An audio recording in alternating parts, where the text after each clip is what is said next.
Good evening, ladies and gentlemen.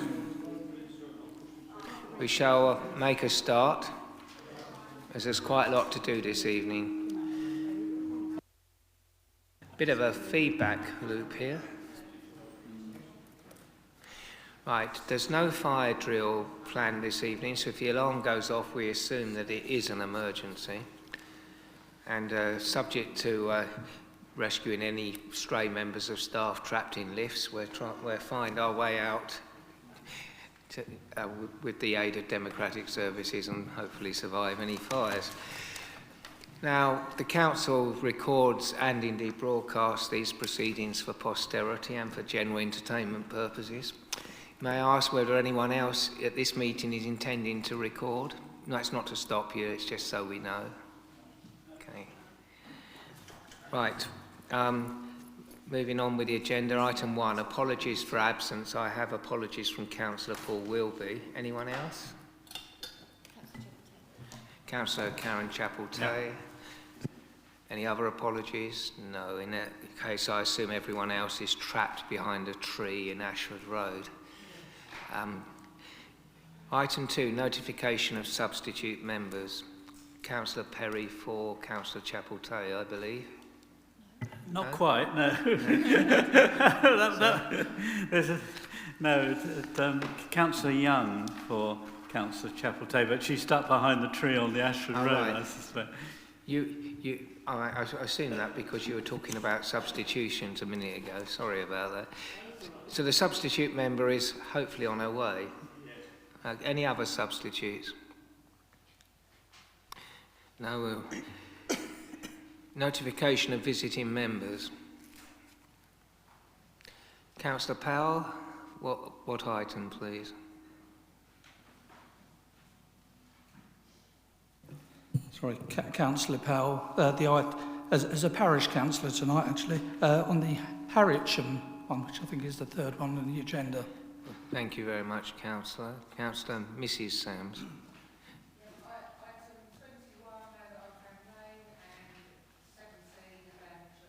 Thank you. Councillor Atkinson, you have something to add? Yeah, Councillor Mackay is on his way, so hopefully he'll be here in time. Thanks. Who knows? Who knows? Right. Councillor Harwood. Yeah, yes. Welcome, Councillor Harwood. I see you fought your way through the debris to get here. Right. Item 4, appointment of Vice Chairman. Hopefully, Councillor Spooner is on his way. Due to unfortunate circumstances, as you will know, Councillor Martin Round, who was long-serving Vice Chairman, has been ill and is no longer able to, for various reasons, serve on this committee for the rest of the year. Therefore, we need to appoint a Vice Chairman for the rest of the municipal year. In conversations, Councillor Spooner has indicated that he would be willing to accept nomination. Hopefully will arrive at some point this evening. I would therefore like to propose him for Vice Chairman for the rest of the municipal year. Is that seconded? Councillor Harwood seconding. All those in favour? Thank you very much. That's unanimous. We'll give him the bad news when he arrives. Item 5, items withdrawn from the agenda. Are there any items withdrawn? No. Item 6, date of adjourned meeting, 2nd of January. I was going to propose the 25th of December, but that wasn't very popular, so it'd be the 2nd of January. Item 7, any business the Chairman regards as urgent, including the urgent update report as it relates to matters to be considered at this meeting. Is that agreed, that we take that report? Thank you. Item 8, disclosures by members and officers. Are there any?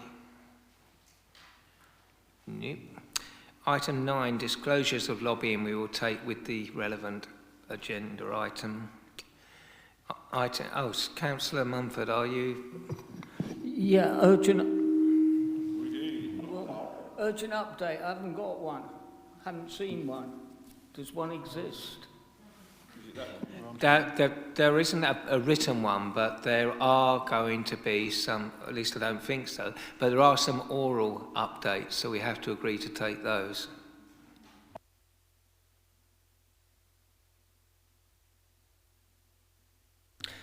As I was saying, item 10, to consider whether any items should be taken in private because of the possible disclosure of exempt information. There aren't any as far as I know, so we'll take the entire agenda such as it is in public. Item 11, minutes of the meeting of the 28th of November 2019, adjourned to the 5th of December, which seems an awful long time ago. Are those minutes agreed for accuracy? Thank you. Well, I'll sign those later. Yes, I know. Item 12, presentation of petitions. Are there any petitions? No? That makes life easy.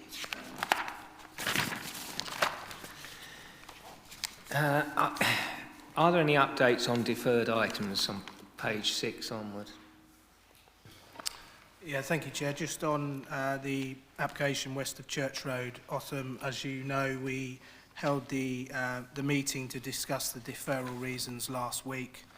The applicant's working on those points, and I would expect that to come back to committee early in the new year. Thank you very much. That's useful to know. So we move on to the planning applications for this evening, which I'll set out on the sheet that you should have. The first one is item 18, page 49 of your agenda pack, which is from a very controversial applicant, the Borough Council, and it's Moat Park, Maidstone, Willow Way. You call on the officer to introduce the report, please. Thank you, Chair. Good evening, members. So this is an application for two separate developments. We've got application for a new visitors centre, and that's within the northwest corner of Moat Park by the existing cafe and the car park. And then a second development or building for a maintenance building just behind the leisure centre, as you can see there. So I'll go through each proposal. So for the visitors centre, permission sought for two separate buildings. You can see on the, hopefully see on the layout plan there. The eastern building has the cafe, kitchen, restaurant area, and the other building has toilets and changing places room and a meeting facility. Just as an update, the applicant has amended just the floor layout for the cafe building to include a DDA compliant toilet within that building. There's also a seating area, as you can see to the south, bike stands and a bin store over here. Running through the elevation plans, as I say, it's two separate buildings, single-storey pitched roof buildings. The cafe building's on the left here, the one with more glazing, as you'd expect for the restaurant area. And this is the other building with the toilets and the meeting room, as you'd expect. It's got less glazing. I'll use the, obviously, hard to see the elevation plans, so I'll use the visual plans that are provided here. So the building would be finished in dark zinc cladding. You may recall that was the same as the previous building that was approved last year. That would be broken up with the use of ragstone piers, which hopefully you can see. And as I said, there's quite a lot of glazing, so that breaks up that material. It's a simple pitched roof form. It's been designed so that the cladding sort of seamlessly links in with the roof, and the guttering has sort of been concealed so that you get that clean link through. And then at either end, there's quite a large roof overhang with timber inside, which provides some depth and interest, and that's the elevation you would see as you come in from the car park. And I appreciate that's difficult to see, but that just shows how an example of how the zinc cladding and the sort of hidden guttering within it. Just the photos to get your bearings. This is looking from the car park. On the left is the existing cafe building, and it basically will sit within this space. You've got the adventure playground to the right there. That's from the parking area, and this tree here on the right would go for the bin store enclosure, but there's a condition for a replacement tree. Now I'll go through the separate maintenance building. So as I said, this is by the leisure centre, it's just to the north there. You've got a car park area to the side here, and there's quite a large bund around the south of the building. As you can see there, it's a pretty simple L-shaped building, be used for storing maintenance equipment, mess room, toilets and changing facilities for staff. This will replace existing buildings that are back over by the cafe, and there'll be a small compound area to the south. It's a very simple utilitarian building, similar to what was approved previously, finished in green metal cladding, roller shutter doors on the entrance side, and PV panels, as you can see there, on that side of the building facing south. And again, the photographs, the building basically sits within the car park here. That's a recent view from this week. So the building's within that area where you can see the sort of red cars there. And then that's a view from the park where you can see the bund, and the building would probably just come above that bund, similar to the building there, if at all. And as outlined in the reports, both buildings are considered to be acceptable. The moat centre, the visitors centre, would cause low harm to the historic park because it's introducing a new building, but that's considered to be outweighed by the benefits of a modern facility. And the maintenance building is not considered to cause any harm. It's largely hidden behind the bund, and therefore permission is recommended for both buildings. Thank you. Thank you very much. I'm just going to ask the legal officer to explain how public speaking works this evening. Thank you, Chairman. Good evening, ladies and gentlemen. This is a short announcement for members of the public, and in particular those who are speaking on an item this evening. As you've heard, the item is announced by the Chairman, and then the Planning Officer introduces the item, and the Chairman will then call the speakers. When you hear your name called, please could you come forward to the table in front of you and take a seat. To speak, please press down the middle button on the microphone unit. You don't need to hold it down, and the button will turn green, and the ring here around the mouthpiece on the microphone will turn red. You will have 3 minutes to speak, and you'll see your time counting down on the screen in the corner behind me. At the end of the 3 minutes, the Chairman will tell you when your time is up. Once you've finished speaking, please press the middle button again on the microphone unit, and it will turn white and return to your seat. You may hear some of the speakers referred to as visiting members.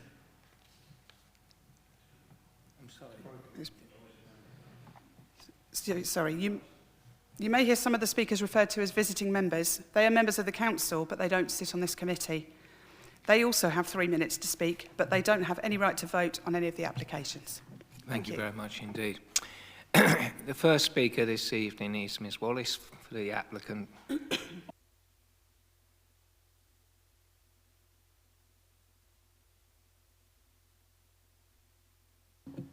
Thank you, Chairman. I'm the project manager for this project at Maidstone Borough Council. The application for the Moat Park Centre and Maintenance Building has been developed as part of the Borough Council's Sustainable Future for Moat Park programme. The purpose of the new Moat Park Centre is to allow better use of the park by visitors and extend the length of time they stay in the park. By demolishing the old cafe building as well as the associated toilet block and estate services building, views will be opened up again towards the lake. This would therefore improve the overall visual appearance of the park to visitors by creating a new high-quality building. The design of the new Moat Park Centre allows visitors to have a 270-degree view of the park from the lake around to the play area. A flexible space has been created which can be used by school and community groups to undertake learning opportunities in the park environment. The materials used include ragstone to reflect the products of a local industry, as well as a more modern zinc facade which provides a smart, high-quality finish. As mentioned by the case officer, a DDA toilet is to be provided in the cafe, as well as additional toilets in the separate block. Although 3 small trees and 1 large hornbeam need to be removed, overall the impact on the landscape will be an improvement, with views opened up across the play area to the lake. There are a number of mature trees which are currently very close to the existing cafe. Once this is demolished, these trees will sit much better within the landscape and provide greater interest, enhancing the views. The design of the current cafe, toilet block and buildings used by the parks team are unattractive and yet are very visible to park visitors. The demolition of these buildings will therefore improve the overall appearance of the park along the main path and in particular would improve views towards Moat House. By moving the maintenance buildings to the rear of the leisure centre, the visual impact on Moat Park will be improved since this rather utilitarian and functional looking building will be adjacent to the more industrial look of the leisure centre and the Bowls Club buildings behind the Earth Bund. Parks vehicles and other equipment will also be able to be parked and stored out of sight to visitors, further improving the appearance to the park. The new maintenance building will provide the grounds maintenance team with greatly improved staff welfare facilities and provide more space for the whole team. Charging points will be provided for electric parks vehicles and also electric hand tools. This will not only help reduce the carbon footprint of the work the team do, but also offer a safer method of work with more modern electric hand tools. The large garage area will also offer efficiencies to staff working, where they can carry out maintenance jobs undercover when outside jobs are not possible. In summary, Moat Park is an asset to the borough with over 1 million visitors a year. The creation of a high-quality visitor centre within the park provides clear public benefits which outweigh the minimal harm to the historic park setting. The relocation of the maintenance building will cause no harm to the historic park and has clear benefits in moving closer to the leisure centre. Thank you. Thank you very much. Be it noted that Councillor Mackay sadly is not here, so I shall go straight to members. Councillor Harwood. Thank you, Chairman. Just as a kind of starting point, I think that there is a principal issue that's perhaps not for this committee around the intensification of Moat Park. Last night there was a lot of discussion in this chamber around infrastructure. I suggest that the most strained infrastructure up there with highways is green space in Maidstone. In 1927, when Moat Park was purchased, the population of Maidstone was about a quarter of what it is today, and the footfall and the potential, particularly the amount of cars entering Moat Park now, are having a really quite significant detrimental effect upon the fabric of the entire park. And I think this is an issue that we must take into account. So if we are going to get these new villages and so on built around the town, they need to have open space as ambitious as Moat Park was in 1927. And I think that needs to be put. It's not all about tarmac, it's also about green space and so on. And now more than ever, that's been important. However, another point is there's a kind of shift in baseline syndrome with Moat Park. Now, I remember when I was a child, when I lived in Weavering Street, and Moat Park was just full of trees. There were just elm trees everywhere, big, blousy elms, all where the areas are now sports pitches, areas which now are very open. It was a very, very different area, much more like somewhere like Richmond Park. And the lake was covered in lilies and things like that. It was just so different. It was more like Dunallen Park or something in Tunbridge Wells. And that went. I remember the chainsaws in the 70s kind of going all the time, and the big bonfires when Dutch elm disease swept through. And what was planted in their place were kind of variegated maples and little horrible flowering cherries and things. And it never kind of recovered from the municipal dreariness of the 70s. And the reason I say that is that this application, you know, there are 3 trees being removed and a larger tree, the hornbeam, and yet all that they're talking about replacing is 1 tree. And Maidstone is not good at planting native trees. I think all of the developers are very good now at planting native trees. Maidstone often, it quite likes its exotics, which I don't think really fit with current thinking. But I am struck that a lot of local authorities are now conditioning through their local plans and other policies a 2-for-1 and 3-for-1 policy, whereby if you remove a tree for development or for a highway or whatever, you replace it 2 or 3 to 1, dependent upon the size of the tree. And that's all local authorities in Devon, all local authorities in Norfolk, all in Suffolk, a number of Maidstone districts, of Kent districts are pursuing such an approach. And I think Kent is proposing it through its draft tree strategy. So I think that first of all, if we're taking out 4 trees, we're putting back more than that. The park's a big place. So we want, you know, at least to I'd say, you know, double the number of trees that are coming out. You know, that 2 to 1 probably works if they're low quality trees, if there's such a thing. So that's the first thing. In terms of the landscaping condition, there is some landscaping proposed on the Bund near the leisure centre, and there's some landscaping proposed, hopefully now, if we're going to do for this 2-for-1 replacement, we've got to stipulate that it is native planting in compliance with our landscape character assessment, so that, you know, Maidstone isn't the odd one out that does not provide native planting which is worthwhile for wildlife. I think the other last issue I want to pick up, I'm glad to see that renewable energy and the solar PV is incorporated now, but I don't know what the main heating is going to be, and whether because of it is going to be kind of piped in gas or whatever. I suggest, because we know the direction we're going, we're building regulations and we know the direction that we're going in terms of other guidance which will coming out from government, where probably the burden of cost on retrofitting will fall upon us anyway. Tony, I'm going to have to ask you to draw to a conclusion. Okay, so I just wanted to ask, so that I'm prepared to move that we grant permission, but with those changes on the landscaping scheme, but I would like some satisfaction on what the power source is going to be for the facilities. Well, right. Before we formally second anything or approve anything, Richard, could you just clarify what we can and cannot ask? I think we do need to look at the landscaping condition, but it might need to be slightly vaguer than the wording Councillor Harwood suggested for obvious reasons. Yeah, I think on the first point about replacement trees, at the moment, and similar to the previous one, condition 6 requires a replacement tree because the hornbeam was the one that was seen of most value. I don't see any problem with changing that to replacement trees. I think it's difficult to say 2-for-1. We've got no sort of justification to do that, and really it has to tie back to the impact of the development. But I think we can secure trees. I think that's reasonable, and it would probably be the 4 that have been lost. So we would amend condition 6. I think, yeah, and any reference to within the landscaping conditions can refer to the landscape character guidelines, that's fine. In terms of how the building's powered, it's not sort of a planning matter, and so I can't answer that. It's not something we would get involved in. And I didn't quite catch the point on the PV. And I think I do take Councillor Harwood's point that sticking to gas, given the direction of travel of government policy, perhaps would be a bit short-sighted.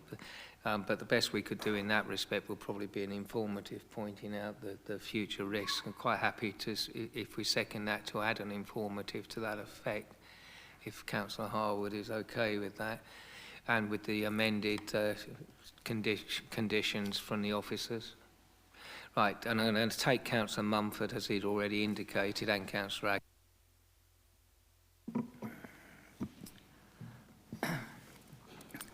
Lead by example. We'd be looking for a biodiversity gain. I think Councillor Harwood has actually gone some way with that, with the trees, but we have got policies. We're looking for a biodiversity gain. The direction of travel that we're looking for at the moment is renewables, and there is no renewables on the CAF that I can see. Can we go back to the leisure centre photograph? Mr. Timms, perhaps?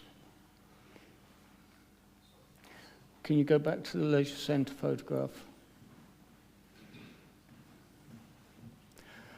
And next to that building that the architect has done a lot of work to, we are going to put what is, in my mind, an agricultural corrugated plastic zinc building next to it with shutters.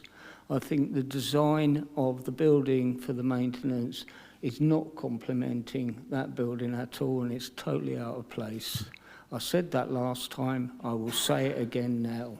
We should not be putting a corrugated plastic zinc building with shutters on it against a building that someone has tried to make look attractive. Right, Councillor Atkinson. Thank you, Chairman. Just a quick question, really.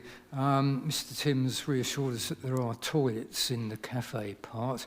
Will they be available for the public? Because I think it is a legal requirement that is the case. Thank you.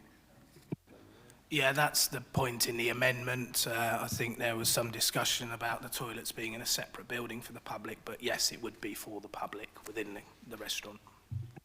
Yes, thank you. Just an observation before we move to the vote. Councillor Mumford's point about one particular half of this building does show up an issue, and I don't want to see the council doing this again. We have two elements here, two very different buildings. They should not be a single planning application, and I don't want to see that happening again.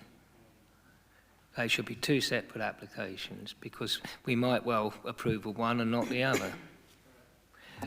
But currently we would have no, if we turn down one element, both elements fall.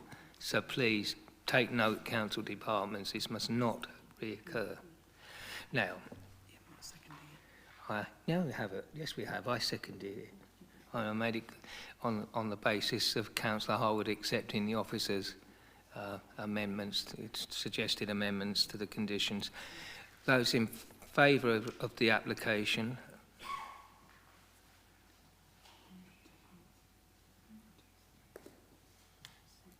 Those against? Thank you. Abstentions? Councillor Visser. Right, I see that Councillor Spooner has now joined us, and I can give you the bad news, Mr Vice Chairman. You were duly appointed and absented. Yes, well, there was none. There was no lobbying on that. And, sorry, Councillor Young is now here as well. There's a seat down here. Yeah, I'm afraid it is well hidden. Well, I understand why. There has been, yes, that, yeah, indeed there is. Right. I didn't take declarations of lobbying on this because I didn't think there had been any. But if there had been, and I've missed it, no one was lobbied on that. I was correct the first time. Thank you very much. Right. Item 2. That's all right, I'm not taking it at his word. It's Councillor Greenwood, I trust him. Item 21, page 78. Land at Oldham Lane, Lenham, Maidstone, Kent. Thank you, Chair. Good evening, members. Again, apologies for one of the two screens being out of action. I've zoomed in on the slide, so hopefully those of you at the far end will be able to get a view. This is a planning application, detailed planning application for 136 dwellings, with new access to Oldham Lane and Ham Lane, together with landscaping and drainage. The application site is outlined in red. Land also under the control of the applicant is outlined in blue. You can see that the site sits immediately adjacent to the existing built-up area of Lenham. You've got housing to the north and the large Lenham storage depot immediately to the east. The site, although the neighbourhood plan carries no material weight at this stage, you can see I've highlighted the site's position within a cluster of housing sites. Site number 7 already has consent from committee earlier this year. The purple area to the north is under construction. Again, this plan simply shows the wider built-up area, the application area in red, and again the applicant's wider land in blue. You can see that the site has... Sorry? The residence wider. The blue shows land also in the control of the applicant. Sorry. Again, the site shown in relation to Lenham. This plan highlights that the site is within easy walking distance of a wide range of services, including the railway station, bus routes, shops, pubs, etc. This is a rather wide-angle view showing the Smoker Bridge to the left and the lane to the right. Maybe to put Lenham in its more relevant context, this is a picture of the site looking south to north. You can see the ridge of the Downs in the very far background. There are no significant arboricultural features on the site other than the site boundaries. It's been used for arable purposes for a significant period of time. This is the view towards Lenham from the War Memorial. The site would sit in the far distance behind landscaping and the existing developments being built adjacent to the A20. So there's no significant or material visual impact on the AONB. Don't need to see that again. So this application is in full detail. Access to Old Ham Lane and then onto Ham Lane to the east. The applicant will be delivering access to the parish council land immediately to the east of the site. In the longer term, there are proposals to close Old Ham Lane and the potential to provide a link to Old Ham Lane across Smoky Bridge. I'll come back onto that. It's a layout that shows 136 dwellings in relatively small clusters off a central spine road. There are significant areas of landscaping adjacent to the existing cottages on Old Ham Lane and a large area of drainage and landscaping that will run up what is the central part of the future master plan. But this application is the only part before members this evening. This plan shows public open space and public areas in blue and private gardens in red. So you can see that a significant proportion of the site will not be built on. The net density is very low at 18 dwellings per hectare. Compare that to, say, 30 to 36 for most developments. So it's a very low density scheme reflecting its edge of settlement position. This is the landscape master plan, adding some detail to that previous drawing. You can see a suds area running down the centre of the site, the significant boundary spacing to Old Ham Lane and the railway, and then an area of children's play that will link into the wider master plan. The children's play is linked into the public open space. It's, rather than just being separate areas, it's woven into the wider landscape fabric. Within the site itself, there are features of interest such as pocket open spaces, buildings of different typologies fronting active corners, typical street scene, a variety of housing types, including ragstone to keep the head of planning happy. Typical house type, very traditional. They've drawn from the local vernacular. They spent a lot of time looking at house styles throughout Lenham, and there are probably 25 different house types in this scheme, so it won't look like a traditional commercial estate. So to summarise, the site forms a key element of the growth plan for Lenham. It accords with the direction of the neighbourhood plan. It will provide 40% affordable housing in accordance with policy. It provides in excess of the highest requirement of the local plan in terms of public open space. I believe members have received an email from one of the adjoining landowners, or a landowner to the south of the railway line, expressing concerns over the delivery strategy for the future link. If you look on screen, members, you can see an area in the southern part of the site. The applicant has agreed to reserve that land to provide the future access, and they have agreed a delivery strategy for the delivery of that prior to effectively the completion of the final unit on the site. It's important that members understand that this link is not required in order to make this development acceptable. It is possible that the neighbourhood plan isn't adopted or takes a different direction before being adopted. So officers don't consider it appropriate or necessary to insist that that link be provided at an earlier stage than we recommend. But the applicant has done everything they are required to do to make the development compatible with the future neighbourhood plan in terms of layout, open space and routes. It would be onerous and unnecessary to demand the early delivery of that southern link, but it is clearly defined within the application site, it's safeguarded, and there is a strategy for bringing it forward when it's necessary, but not necessarily before. We therefore recommend that permission be granted.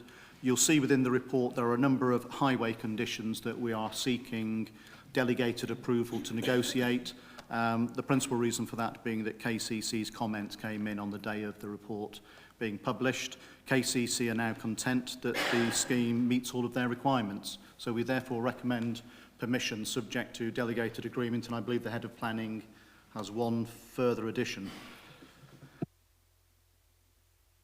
Yeah, thank you, Chairman and Austin. Yeah, at this point in time, if we just concentrate on the southern end of the proposed spine road, which is in isolation is far too wide for the 136 dwellings proposed. But as Austin said, there's an aspiration at this point in time to link it further to the south. But the plan, as Austin's displayed, clearly doesn't show a link. It shows it ending. So I'm seeking delegated powers to firm up what's it going to be. Is it going to stop, as shown on the plan, or is it going to continue? And secondly, and moreover, with regard to the northern end of the spine road, clearly we wouldn't normally permit a road that just abruptly stops, and with a turning head which abruptly stops as well. But as Austin said, the idea is that it links up to another road further north, and eventually further north again. So I'm seeking delegated powers to guarantee that it does link up to further development to the north, which is exactly what I understand the parish council want. So it's ensuring that guarantee that it doesn't get built out in isolation. Thank you, Mr. Jarman. That's useful, and I'm sure we'll take that on board in due course. Not yet, Councillor Mumford. We've got to hear from the public first. Right. First of all, Mr. Barker, an objector, please.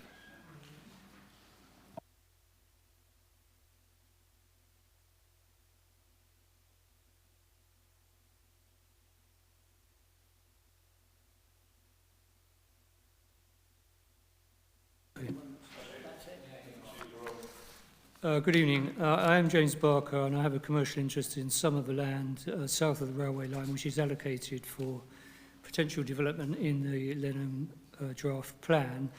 I object in part to the proposal and largely over the southern access for the future link, which has just been discussed.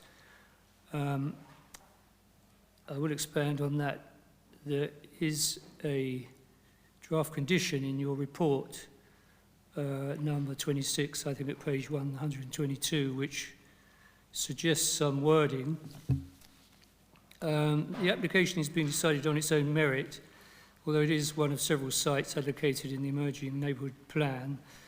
The various sites require a common new link road to offer bus, cycle and pedestrian access and to minimise the traffic through the historic village square.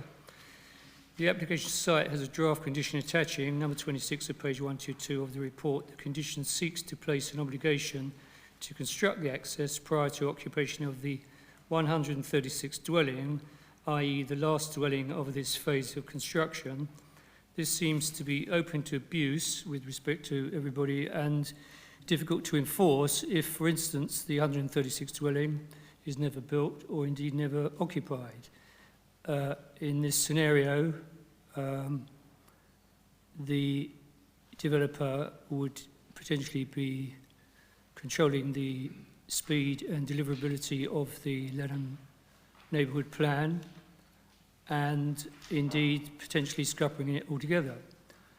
I appreciate that the cart is, in a sense, before the horse here, and there are difficulties in drafting the thing to cater for every eventuality. But I do think that the draft proposal is flawed. I'm not alone in thinking that. I have two separate professional opinions on it, and they are compatible.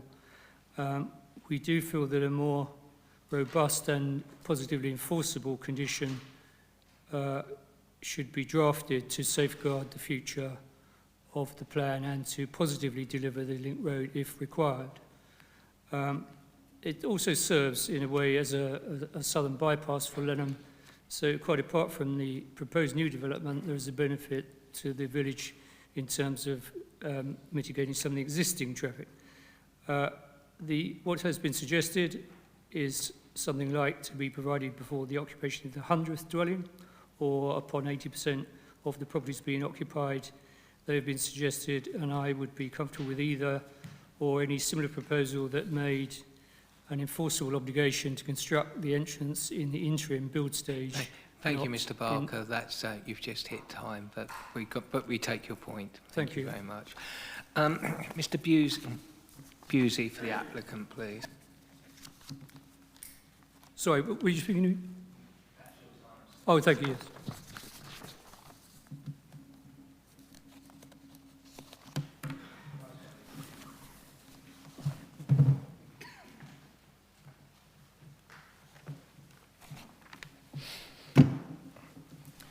Good evening, Chairman and members. I am Mark Busey, Associate Director of Planning for Countryside Properties. This application before you this evening, as has been explained, relates to the first phase of development of a wider strategic site earmarked for development, which is also under the control of Countryside Properties. As you are aware, Lenham is identified as a broad location for growth within the adopted local plan, and the wider site is identified within the draft neighbourhood plan as part of this growth for the provision of 360 dwellings. It is perhaps useful to provide members with some background on this application, which explains the length of time it has taken to reach planning committee. The applicant has worked closely with the parish and neighbourhood plan group for a number of years. This has led to the site forming part of the neighbourhood plan, which I understand has been submitted for approval today. The parish support this scheme, as you will hear from their chairman, Richard Greenwood, this evening. This reflects the positive engagement between the applicant and the parish throughout the preparation of the neighbourhood plan and this application. Significant pre-application discussions have been held with Maidstone and Kent officers from planning, highways, landscape, housing and drainage, and a presentation was made to members earlier this year. This has led, we believe, to a high-quality landscape-led scheme incorporating suds, ponds and open space, as well as well-designed homes, including 40% affordable housing. Countryside are committed to good design, and this site is no exception, with a high-quality scheme building on the constraints and the aspirations of the stakeholders. This is borne out in the fact that a scheme of this size only has 9 objections from the public. A master plan for the wider site has been prepared to inform the detailed site layout for this site to ensure that this phase has been properly planned with the wider site and the whole of the neighbourhood plan in mind.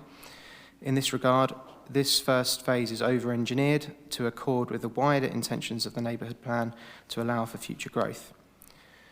We are aware of some concerns of a lack of certainty regarding delivery of the future link road, and we can assure members that given Countryside's wider land interests and the status of that land in the emerging neighbourhood plan, that there is every commercial incentive for Countryside to create this link. To summarise, Lenham is allocated for major growth within the adopted local plan. The site is a draft allocation in the neighbourhood plan, and the applicant has engaged with the neighbourhood plan group, the parish, the council, KCC, and have their full support. On this basis, it is hoped that members are able to support this application, go with the officer recommendation, and resolve to grant planning permission this evening. Thank you. Thank you. I have agreed to add Councillor Greenwood of Lenham Parish Council to the list of speakers if he'd like to come forward.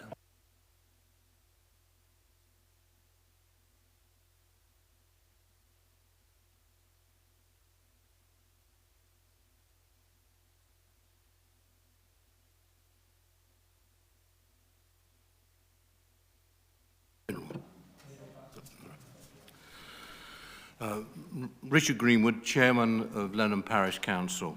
Thank you, Mr. Chairman, for letting me speak. I would like to advise all members and officers that Lenham Parish Council today has submitted to the Council their full neighbourhood plan.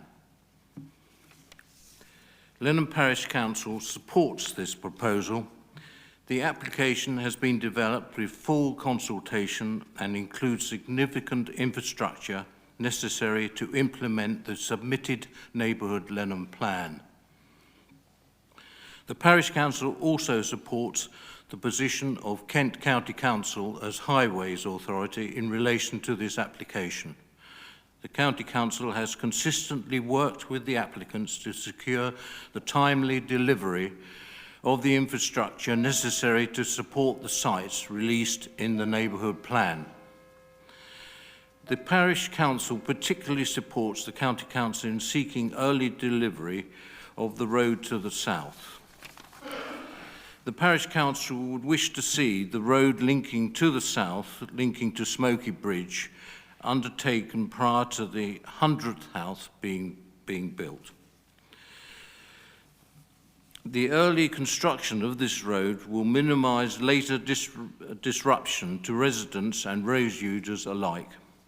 The Parish Council supports the County Council in seeking planning conditions for various items, including the travel plan, details of construction, vehicle loading and unloading, parking for site and personal and wheel washing.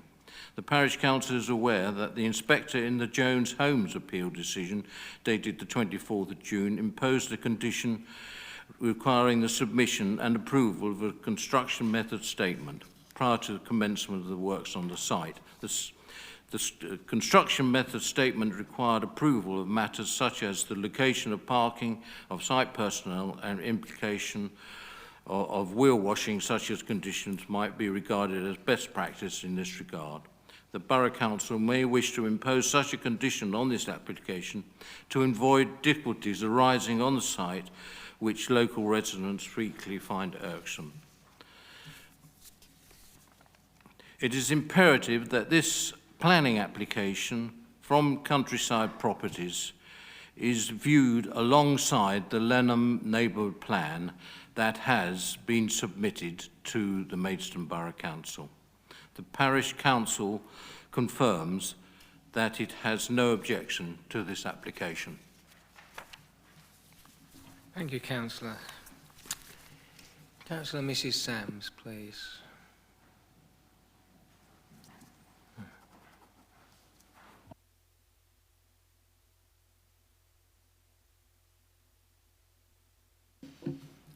Thank you, Chairman. Just really a couple of points reiterating what others have said. On page 123, obviously, and has been said by the other two speakers, the 136th dwelling, if we could change that to the 100th or the 80% as has been agreed, because it might be that 135 are built and there isn't the 136th. So I think that we need to make sure that that's done, and obviously it will minimise the disruption to residents and road users before the sort of later disruption. I'd also like to ask that the construction method statement, like the previous one, is a condition. It does seem best practice, and I think it's something that Lenham Parish Council have asked for, and it seems very reasonable for it to be added to the planning permission. That's all my points, really. Thank you. Thank you. Admirably succinct. And can I take declarations of lobbying on this application? Everyone apart from Councillor Harwood, by the look of it. Well, you probably have been lobbied then, and Councillor Young and Councillor Parfitt-Reid. Yeah, right. Sorry, yeah, Councillor Young hasn't. May I point out to anyone watching that it's always a good idea to include substitute members in lobbying material, because you never know whether they'll be attending the committee. So it's always useful. Councillor Harwood, I think you indicated... Right, first can I ask a question? Which units are going to take renewable energy? There is no formal scheme for renewable energy in the application. The applicant has indicated that they will accept the condition requiring 10% of the dwellings. Right. The reason why I ask that is, one, no development should be passing through this committee without renewable energy in the light of the current climatic impact. and our commitment as a council. However, the reason why I say that is there is a valid policy concern. This is not an allocated site, and the way that the local plan describes the broad growth area for Lenham is that it will be in the second half of the local plan. So really, we're really talking about kind of post-2025. In 2025, Part L of the building regulations will be changed, so there will be no gas boilers and there will be renewables on everything, because we have to, we won't hit our targets otherwise. So I am concerned about this site as not a specifically allocated site with a raft of policies accompanying it going forward. I'm also concerned about the open space configuration, whereby effectively you're going to see what's meant to be a kind of semi-natural open space is going to be right slap bang in the middle, sandwiched between two developments. So therefore it will be disturbed from all angles, it will have light pollution from all angles, it will have noise from all angles, it will just not operate as a semi-natural open space. It will be a marooned little green in the middle of a housing estate. And so therefore what looked good on this picture, it won't in the long term. I mean, what we should be doing when we're looking at semi-natural open spaces is putting them on the edge of the sites, and I suggest along that railway edge would have been perfect. But now you're going to have effectively a sterilised site in a few years' time. And I really do think that when we are master planning developments, we must be more intelligent about considering the function of these open spaces and the way that they will work in the long term. Because, you know, frankly, show me any one green space in the middle of a housing estate that's anything other than, you know, a municipal puddle, then they just do not exist because of the nature of the beast. So I'm not crazy about the scheme. However, if that 10% renewables could be focused on the affordable housing element within the scheme, which is the bigger blocks and so on, would probably work better. I think that would fit very much with the approach that this developer and others have pursued, including last week, where we had a number of schemes who went for the 10% on the affordable housing. And it also works quite well with those housing providers. So, I'm not crazy on moving that we do. Yeah, okay. Right, what I think, I'll come back to Councillor Mumford in a minute because I think he indicated too. What I think has been picked up so far is concern that the renewables, which will be at 10%, should be on the affordable elements. That's been pretty standard practice, and is consistent with previous decisions. Now, I would like to ask Mr. Jarman whether, if he's asking for delegated powers to look at this road issue, whether we could include looking at what number the Section 106 obligation cuts in, because if you're taking delegated powers to look at that, maybe you need to take delegated powers to look at the number being 100 instead of 136 or something. Yeah, thank you, Chairman. Happy to look at that in terms of the number and location of which units will take renewables.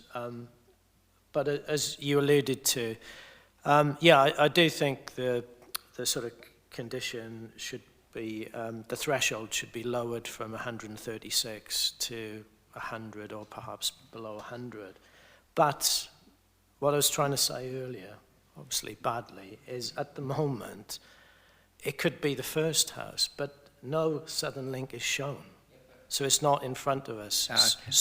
There needs to be a link. There needs to be a head on the Section 106 to do with a master plan. If I can stop you there, Mr. Jarman, I was proposing that we do that, but that we incorporate the number issue as well. Yes. And I don't think Councillor Hartwood would have an issue with that particular.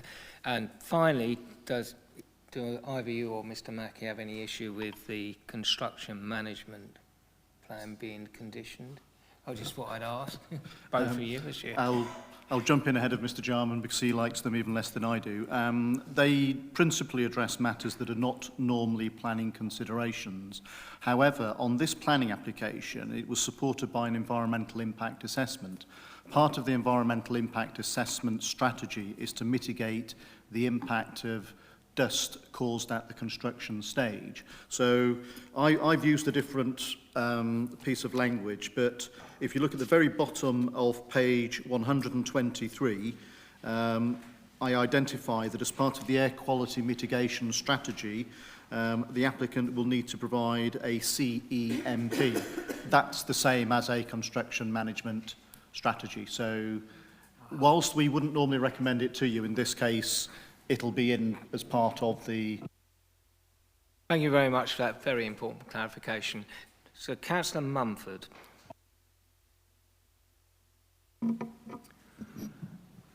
So, the developer has agreed to the 10%, and we've got the 10% on the affordables? Right.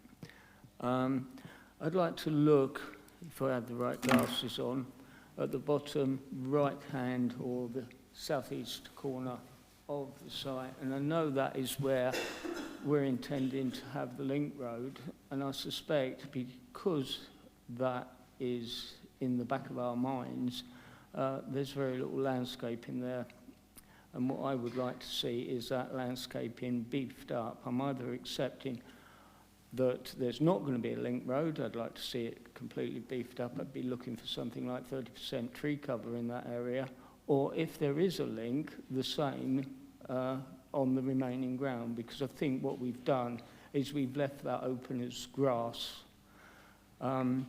If Councillor Harwood, and I'm getting nods from anyone, so if that's written down somewhere, if Councillor Harwood hasn't proposed it, then I'll propose it. If he has proposed it, I'll second it.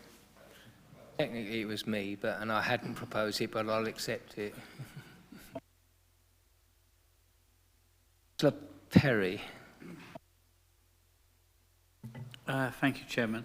Yes, when I read this, I did sort of there was a lot of sympathy for it, actually, partly because of the Lenham neighbourhood plan, and I would congratulate Lenham Parish Council on the progress they've made. I think that's very important, and I'm a big fan, as everybody knows, of neighbourhood plans. So well done, and so I am very sympathetic to this, and I think the design looks pretty good to me. The one issue I do have, and it's only an issue, is that we as a council have set ourselves some pretty ambitious targets in terms of relating to climate change.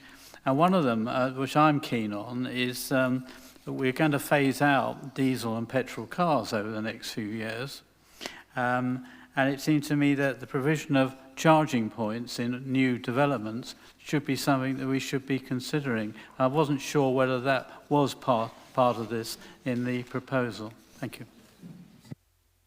Apologies, Councillor, it's hidden in what is a very long report, but there is a significant level of EV charging provision across the scheme.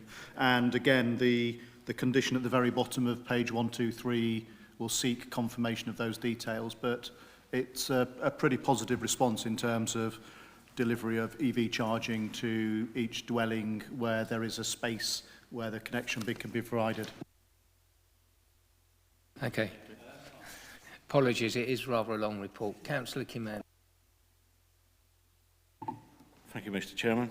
Very, very brief. Not happy with the SUD scheme next to the play park yet again. Right, so I'm going to take a couple more points before we come back on those, just in case there's any. Councillor Atkinson. Thank you, Mr. Chairman. This is my usual thing in condition 20. B bricks aren't mentioned. I'd like to see them included as well. Thank you. Well, we must stop these bees getting lonely, mustn't we? So. Right, I'm sure we can accommodate that.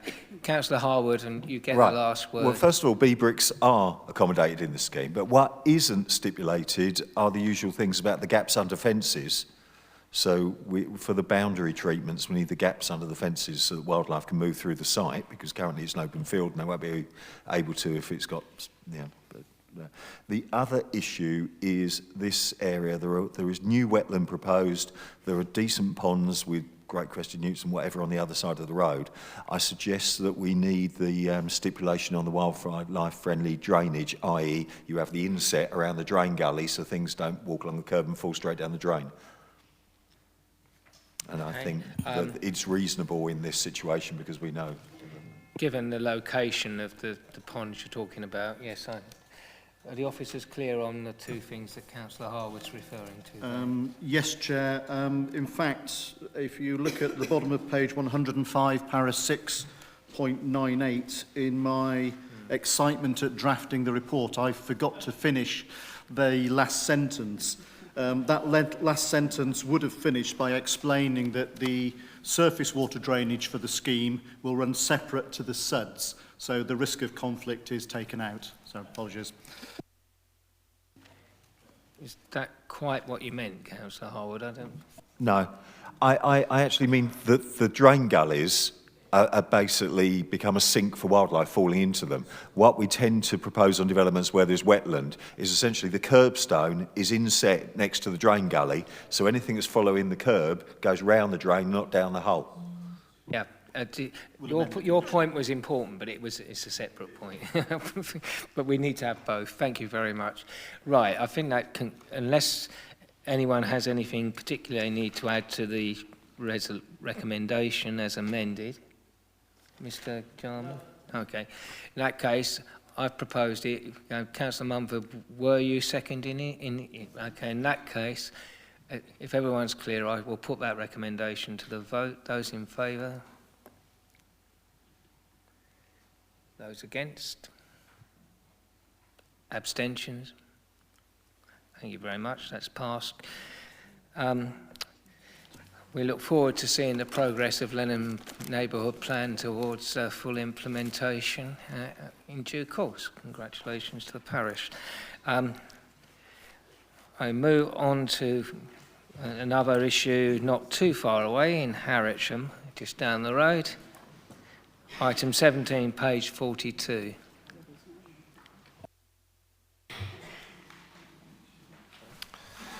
Thank you, Chair.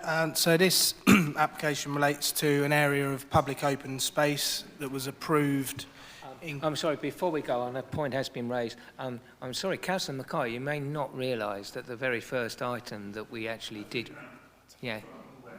Okay, so long as you do know and you're not sitting here in... Okay, fine. Thank you. Sorry, Councillor. How could I not? Back to Harwich. Thank you. Yes, so this relates to an area of public open space that was approved in connection with the housing development next door, which is pretty much complete. You've got the A20 as it runs through Harwich to the north, Rectory Lane to the east, and to the immediate south of the open space is the conservation area. There's a listed wall that runs along the south boundary and the listed almshouses and other listed buildings to the south there. These are photos taken this week. At the moment, the applicant is in the process of remodelling the land. Now that's in preparation for what, if permission is granted, then obviously they would do it in line with what is approved. If not, they will revert back to what has previously been approved, which I'll come on to. So this is roughly from the A20 looking down south. You can just see the new houses on the right-hand side there. This is outside those houses, and a sort of muddy area is what's to be the public open space. Just in that you can't see them, but down there is the almshouses and the conservation area. This is from Rectory Lane, which is to the east. You can see the earth there. That's not finished. It's on site at the moment. That needs to be remodelled. And this is from the listed. You can see the listed wall in the almshouses there. The new houses in the distance, and the open space is basically behind that listed wall. Yeah, what I've got here is what we've already approved for this open space area. As you can see, roughly sort of 3 mounds, about 2 metres high from the level of the road and the houses here, and it's quite narrow down the open space, or relatively narrow. What's being proposed, essentially still 3 mounds, about 1/2 metre higher at the highest point, but as you can see, it goes more to the edges of the open space, so there's more land raising that's proposed. It'd still be planted up with numerous trees as previously approved and significant wildflower planting. These are the cross sections. Appreciate they're difficult to see. The sort of brown area is what's proposed. You can't see, but there's lines on there showing what we've previously approved. And then finally, this is a visualisation from sort of the A20 where I took the photo from, again looking down. So obviously when it's planted up with the trees, that takes some time to get to that height, but it would be grassed and wildflower planting, and that shows the sort of gentle slope on that side of the site. So as outlined in the report, the height difference from what has already been approved is relatively minor. The slope of the land will be more gradual, as you can see here, where it's more exposed to public view on this side. And overall, it's not considered to cause any landscape harm, nor would there be any harm to the setting of the conservation area or the listed buildings. We do not consider there'd be any harmful impacts upon residential amenity in terms of outlook or privacy, and for those reasons, and as outlined in the report, permission is recommended. Thank you. Right, members, can I take any declarations of lobbying at this point?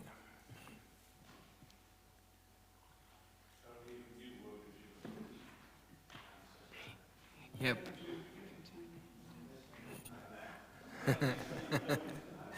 Okay. Everyone's been lobbied because everyone has had placed on their desk an image. So they, apart possibly from Mrs. Young, whose desk was empty at the time.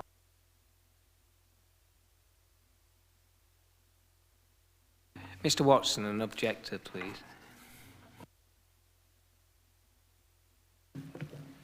Good evening, Mr. Chairman and everybody. We have a situation here where original planning consents were flatantly disregarded by the the developers. Work has been proceeding recently to remove the earth from the proposed green space and to landscape the area prior to planning consents for the revised proposals being given. My hope is that how the area finishes up is in accordance with the proposals, but I have concerns. For example, the area on the north side, as has been finished off yesterday, the whole thing's been finished yesterday, does look too high compared to the plans being shown, as does the area in front of my house.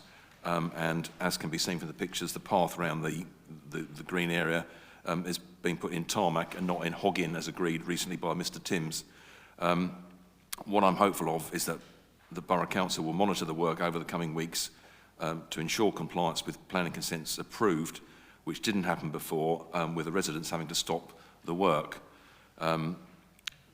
What we don't need to see is the developers not complying properly, and we finish up with a situation where they seek retrospective planning consent for how they have left the area, which, as I say, has been finished off yesterday.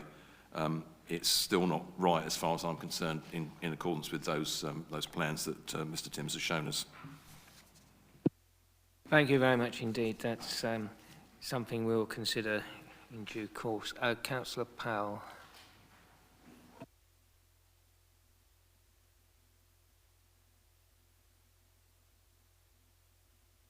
Thank you, Chair, members. This site is on the edge of a conservation area containing many historic and listed buildings. I'm sorry, Councillor, if you could lower your voice a bit. Oh, the sorry, microphone's on. You're coming across sorry, I thought loud. I was at full council for a moment. Sorry, Chair. Yeah. Right. Okay. Right. Harwich Parish Council has circulated photographs which were taken today, of the mounds of soil currently on this site. These were taken from the gardens of the almshouses. The applicant has shown a truly disgraceful disregard for new residents who have bought properties off plan on this site and who didn't expect to live opposite a huge mound but also of existing residents living in Rectory Lane and the almshouses.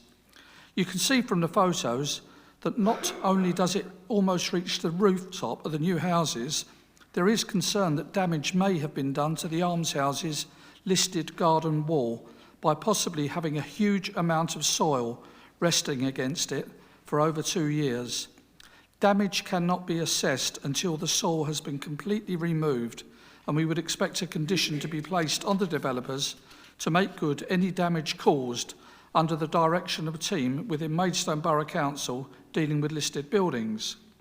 Similarly, residents of Rectory Lane who prior to this development looked out on the open fields have had to look at vast mounds of soil since the start of construction. There have been numerous complaints about this eyesore. This soil should have been removed from the site from day one of the construction, and now, in order to save money, they are merely shunting it around and planting a few trees to try and mitigate their appalling disregard for residents. Nothing less than the complete removal of these mounds of soil would be acceptable. Originally, the site was at the same ground level as the A20, and we request that reducing the land back to its original height be a condition that should be imposed before any planting or landscaping. Stakes have been inserted in what appears to be the finished level facing Rectory Lane. This is unacceptable. Residents of Rectory Lane do not wish to look at a grass bank when previously they looked out onto a completely open site. Thank you. Thank you, Councillor. Councillor Mrs Sams, please.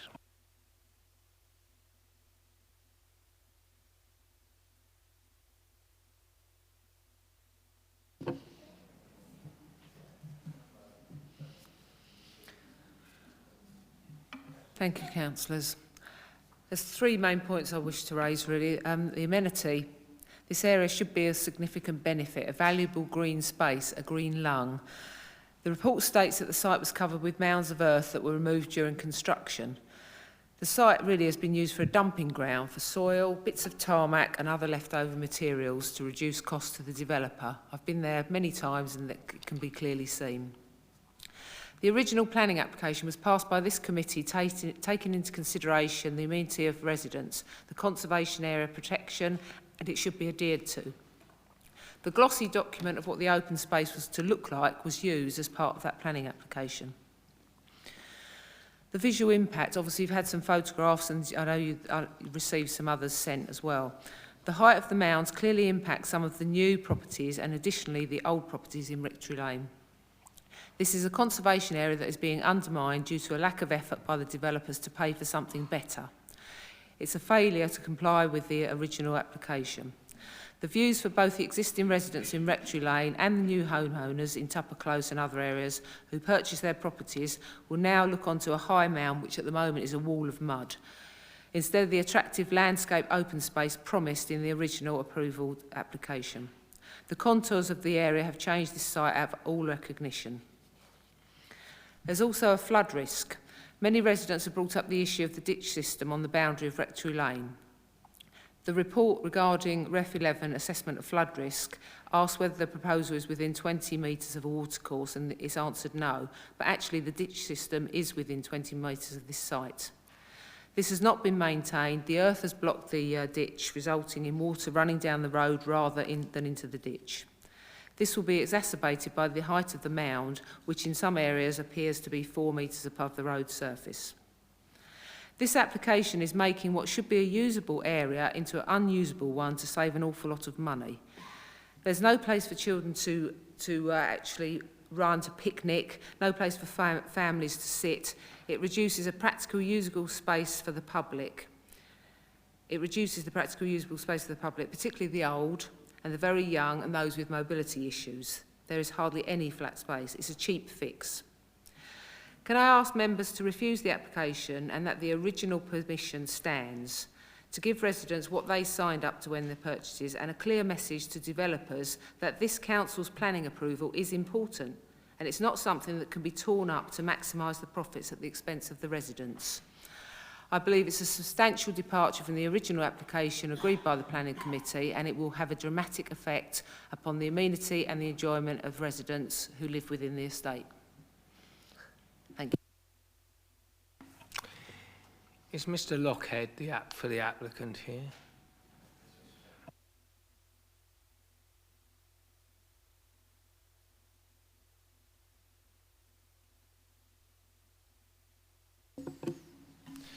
Good evening, members and officers. Thank you for the opportunity to speak to you this evening. I'm Chris Lockhead, Development Director at Crest Nicholson, who is responsible for the delivery of this application. The application before you relates to a revised landscaping scheme for the public open space at Crest Nicholson's largely completed development in Harrietsham. Crest Nicholson have worked alongside officers and consultees addressing the comments made during the application process to develop a scheme that provides a high quality amenity space for residents, complementing the existing character of the development. The plans before members this evening take the form of the approved scheme in order to form a more natural landscape setting which are in keeping with the character of the area and respects the site's location.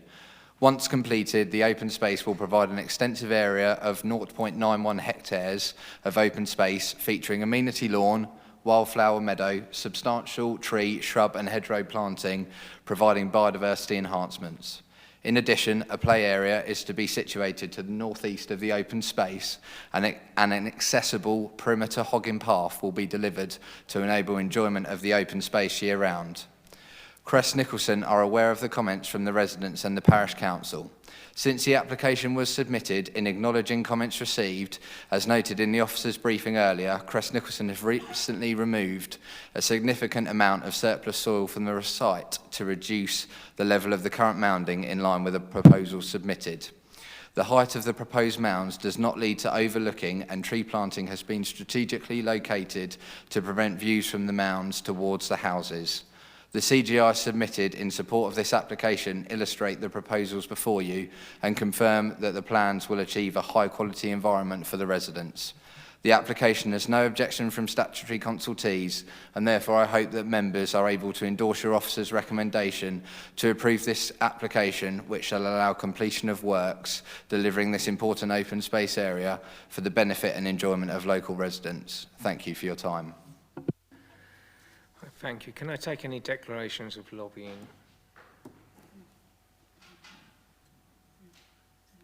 Okay. Right.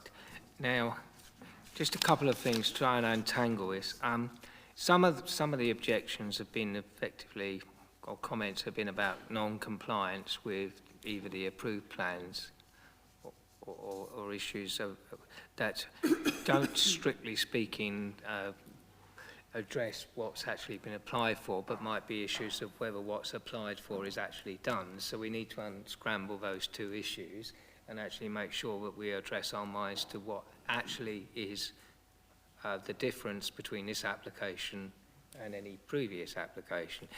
That's not to say that we ignore possible enforcement action if there are breaches, but there are two separate things. Just need to be sure about that members realise that. Now, could I ask Mr. Timms to actually clarify exactly what the difference in elevations is between the two proposals? Yeah, so under the previous permission, through the slab or the levels conditions on the housing estate, as I showed earlier, the plan here did approve a change in levels and mounding.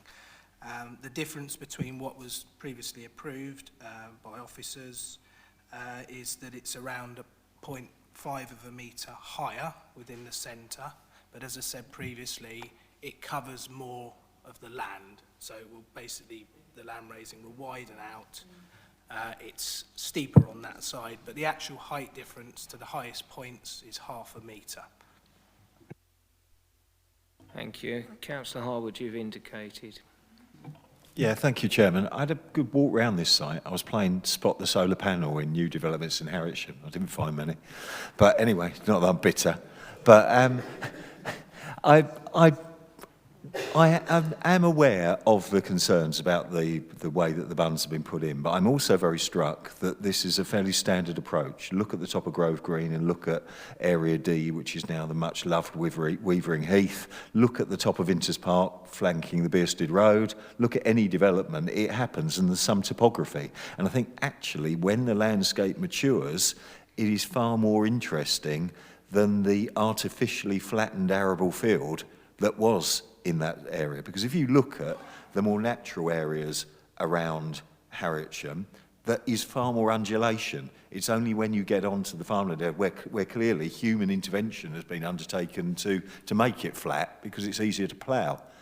So there's that observation. So I think that actually the topography when you're standing there isn't too bad, and once it's got vegetation on it and matures, I think it will be fine. But the only thing where I do have a little bit of concern is that we are seeing more and more intense localised precipitation, which leads to significant runoff. And in the day job, I'm going to far more property flooding incidents where there is a small slope. I mean, places like Hawkinge and so on, and the open space there in the new development of Hawkinge, for example, that's a fairly kind of gradual slope, but the water still finds the lowest point, and that is often Lidl or some of the properties in the area. So there are ways of overcoming it. Around Vinters Park, there is some fairly kind of I suppose the proto-sustainable urban drainage where they literally just put ditches and pebbles in around it, and that seemed to have prevented problems. I'd just like some reassurance that if we do get very heavy localised rainfall, as you do in this area, the water just won't run straight off, because I understand about the SUD system using effectively the kind of milk bottle boxes, cells which are under the ground, but it still takes a while for the water to percolate into that. And the trouble is with the very heavy rainfall we're seeing, it doesn't have time for that to happen. It just scuds straight off. So I would just like some satisfaction again that we can overcome that issue. It's been worked very well actually on the development at Allington, where again they've used some of the soil in the open space there on the nursery site by the railway bridge, and essentially a ditch has just been put in between the residential housing area and the landscape area, so that any runoff ends up in the ditch and not in the houses. Thank you. That does seem an interesting point.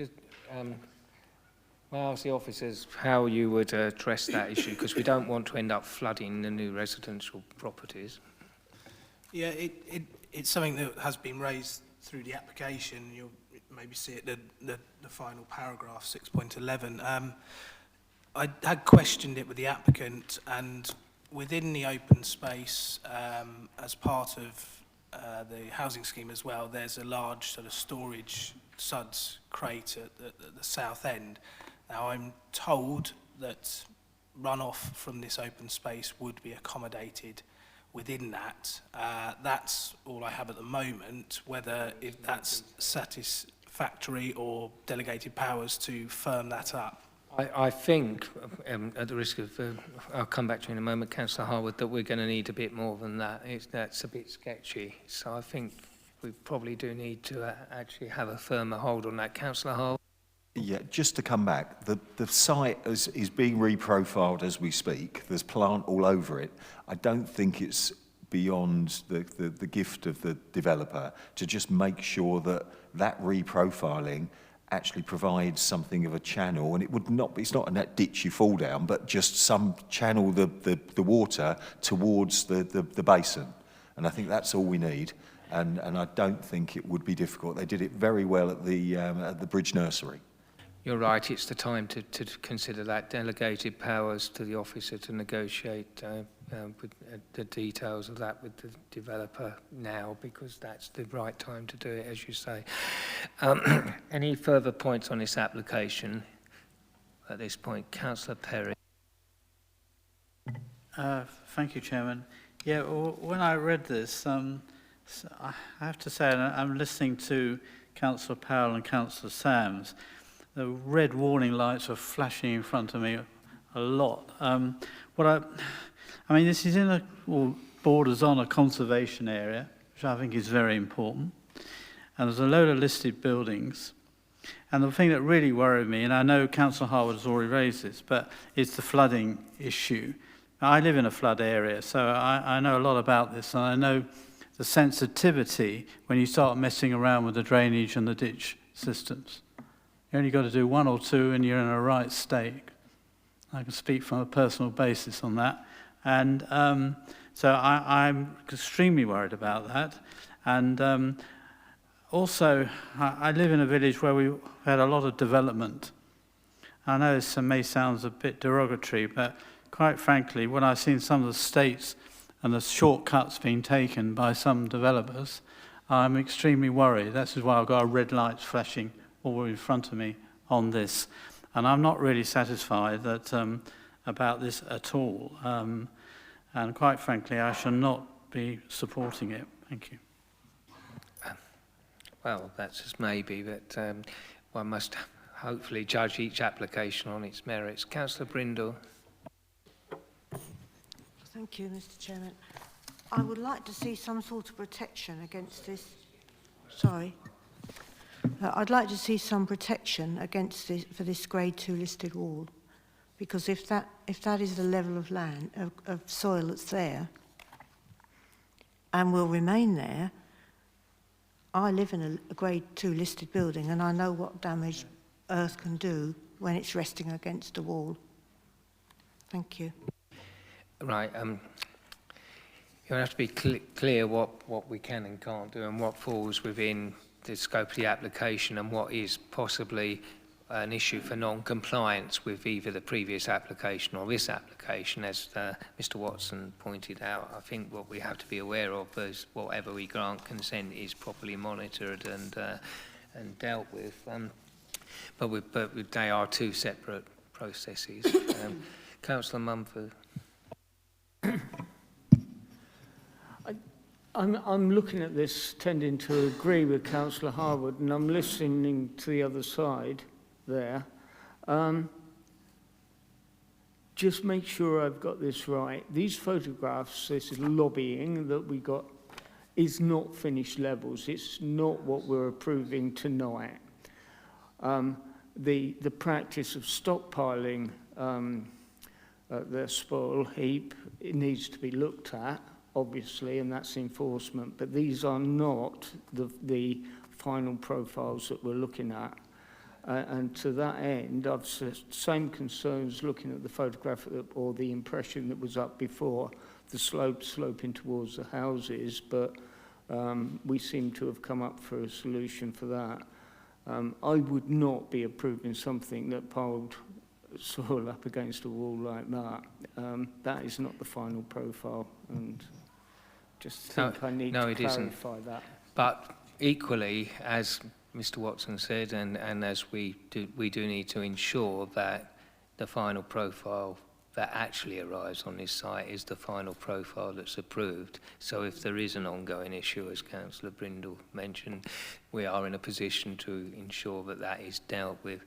But this is not, as you say, the application. Councillor Parfitt-Reid. Thank you, Mr. Chairman. I just want to try and understand what is stopping all the water running off that slope right down into those houses.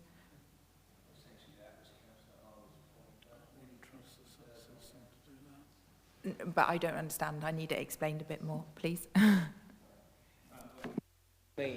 Yeah, I think Councillor Harwood was more referring to the Rectory Lane side where it is steeper. Yeah, I'm not sure. I probably need clarification. I mean, Councillor Harwood probably knows better than me, but this is not a sort of steep slope on this side. It doesn't have to be steep, Richard. Yeah, well, I wouldn't. If Councillor Harwood is referring to all parts of this development, then that's covered, because we would be looking at that side as well. I assure you he was, or if he wasn't, I am, because from experience on the site of where I used to live in Tovel, you don't need much of a slope to get runoff. and we need to ensure that that does not happen.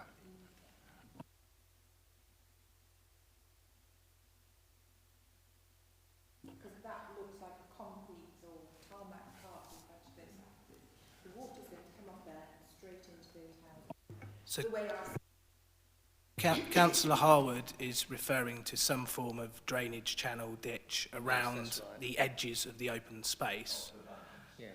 So what you're saying is there's drainage between...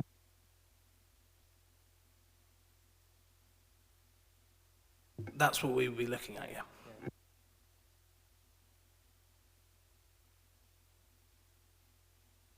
I mean, if you're worried about the tarmac itself, I mean, it isn't technically part of this application. I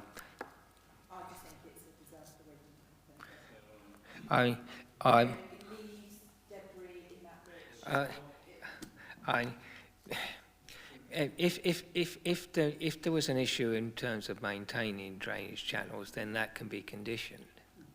If that's what members think needs to be done, and as part of the process, because obviously there's not much point having drainage channels that are blocked, is there? But you know, to maintain an objection, one has to have somewhat stronger grounds than one doesn't like it and there might be a few leads. It has to be a planning reason related to some harm that's being caused. And what I've heard is, well, some developers elsewhere in the borough haven't behaved particularly nicely and taken some shortcuts, and we don't like what's on the site at the moment. But what's on the site at the moment isn't the configuration that is going to be there at the end. That's not what's being applied for.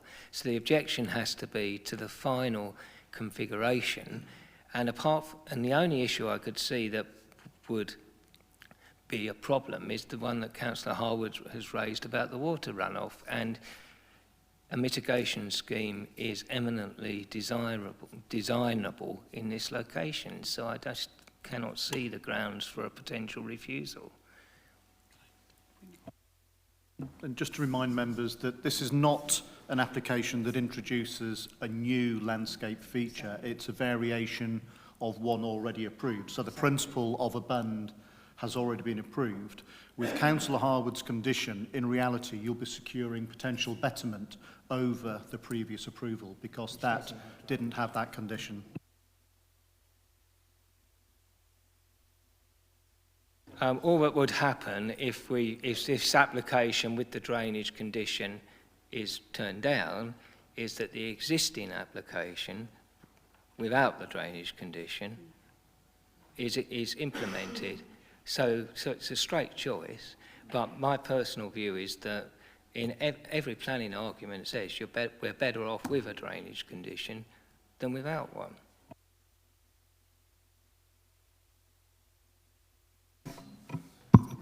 To move things on, I'd like to propose that we go with the officer's recommendation, but giving them delegated powers to come up with a drain-off mitigation and a condition for drainage.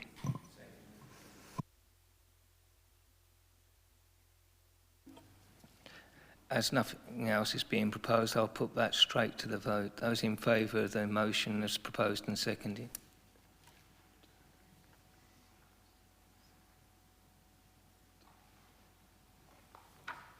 Those against? Abstentions? Thank you. That recommendation is approved, but be it noted that we will need to come back on this application to check that the levels are as agreed because of the points that have been raised. We will now take a 15-minute break.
Right, welcome back, members. As you can see, I'm now in the chair. Mr. English has had to go. He did kindly tell me he was going shortly, but I wasn't aware he was going straight away. So the world does look different from this part of the room, believe me. Anyway, we now rush on to item number 15 on the agenda. And 3 to 5 Kings Road, Headcorn. And can I ask the officer to introduce the report, please? Thank you. Thank you, Chair. This is one of 2 outline applications for residential that we are considering this evening. 3 to 5 Kings Road is a site historically occupied by a large commercial building to the frontage, a smaller building to the rear. So that is the existing commercial use. This area fenced here does not fall within the application site. I'll come on to that function in a moment. This is a view within the site, so Kings Road is beyond the right-hand edge and the primary school behind the building that you can see in the centre background. Again, this is the view from the site, one of the pedestrian entrances to the school, the land not within the applicant's control here and the site behind. The road is relatively low density. There are lots of green open spaces. The housing typologies there vary from characterful traditional housing to slightly more contemporary. There is no set urban style. So you can see here on the site plan, the application site, roughly rectangular in shape. This section is excluded from it. You've got the primary school to the east and the playground opposite. The site does form part of a housing allocation. It's a rather detached relationship in that the main housing allocation is to the rear, to the north. There is a emergency secondary access route that comes out towards the site's frontage. That shows the approved master plan for the whole site, and this tiny little bit at the front here is the current application site. The proposal is in outline, so you're only being asked to consider the principle of development, but what you do need to do is consider whether you have sufficient information to determine that what is proposed, i.e. 4 units, can be accommodated on the site. The applicant has provided an indicative site layout. This shows a terrace of 3 properties to the front and a 4th dwelling adjacent to the eastern boundary with the school. This area here, if you can pick that up, is the proposed amenity space for the dwellings. The remainder of the site is dedicated to vehicular parking and circulation. For the 4th dwelling, there is a dedicated small garden. This area to the front is not within the application site, and I believe that is reserved for overspill parking as part of the wider development. So there are illustrative drawings showing the potential elevation solution, but these aren't formally before you for approval. So in effect, you're looking at a red line, and it's the principle of 4 dwellings and whether you feel comfortable that the site can accommodate that. It's within the urban area. It's previously developed land, so it's sustainable development in terms of the policy. Your decision this evening is principally whether you feel that the use for residential purposes is appropriate and whether you feel that you have sufficient information to decide that 4 units is acceptable. Thank you. Right, thank you for that. Can I call upon our first public speaker, please, Mr. Dungy from Headcorn Parish Council? Dungy or Dungy? Oh, Mrs.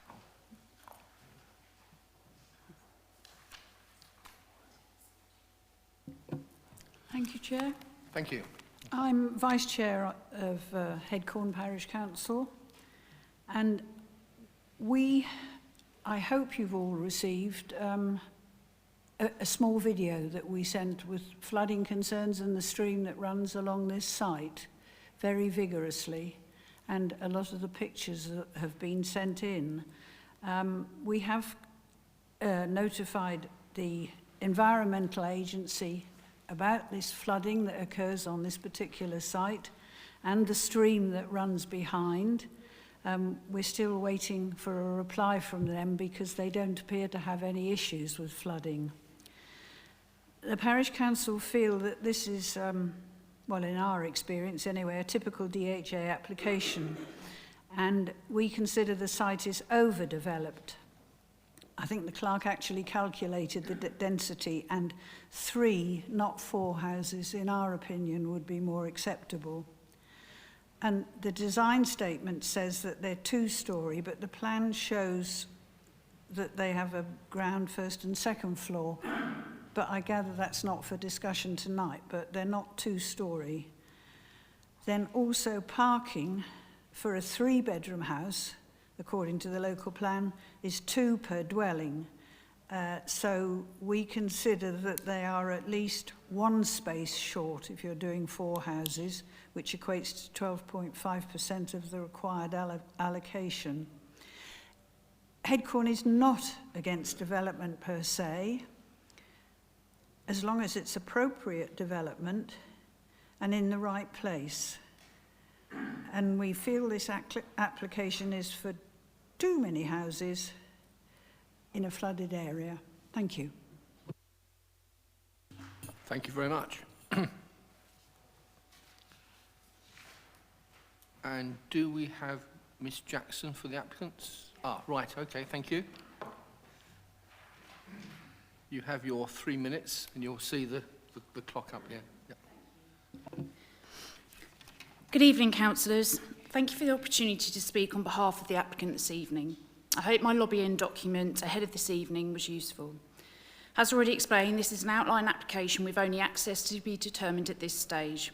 The final layout, scale and appearance of the dwellings will be submitted for approval at a later date. And this will allow the council to work closely with the applicant to ensure that the design and materials proposed are of a high quality and specification. Furthermore, if any amendments to the layout are suggested this evening, these can also be addressed. This application is therefore purely about the principle of the redevelopment of a brownfield site in a highly sustainable location, rather than securing consent for a detailed layout at this stage. The proposal seeks permission to make effective and efficient reuse of the site, which is within the built confines of Headcorn.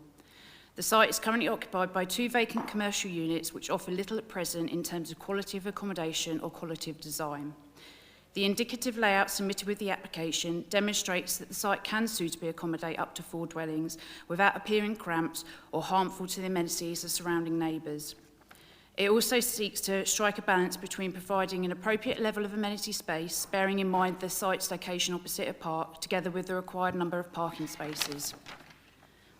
As I've already said, the site is highly sustainable and being located next to the primary school, opposite a playing field and within walking distance of the village hall and the various shops, restaurants, supermarket and the train station along the high street. Apart from the objection from the Parish Council, there have been no statutory objections to the proposal and only 1 public objection. With regard to the Parish Council's concerns regarding flooding, a large portion of the site is within flood zones 2 and 3 and is currently impermeable. The proposal will see the removal of the existing areas of concrete hard standing, which will be replaced with permeable surfacing. The reduction in the impermeable area draining into the existing watercourse will therefore reduce the overall risk of flooding in this area of the site. In addition, just to clarify, the new dwellings will be located entirely within flood zone 1. Please can I also draw your attention to the fact that the Environment Agency have not objected to the scheme, and after being reconsulted after the Parish Council sent around the photos, they again confirmed that they had no objections.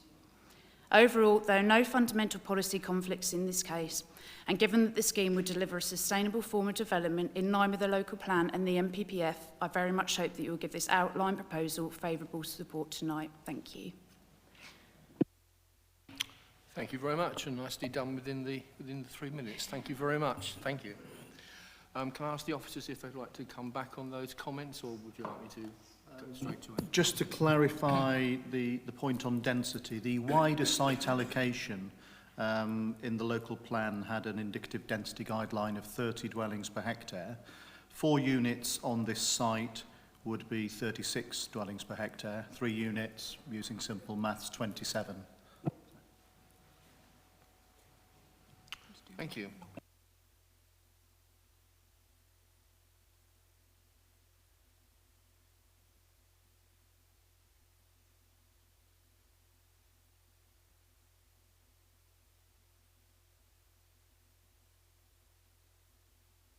Sorry, I certainly got a copy of the video from the parish council. Did anybody else not get that? Oh, right, okay. It came in very, very recently. It came in literally this afternoon, I think.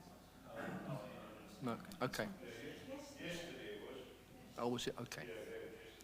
Okay, well, I think Councillor Eves was first and then Councillor Mumford.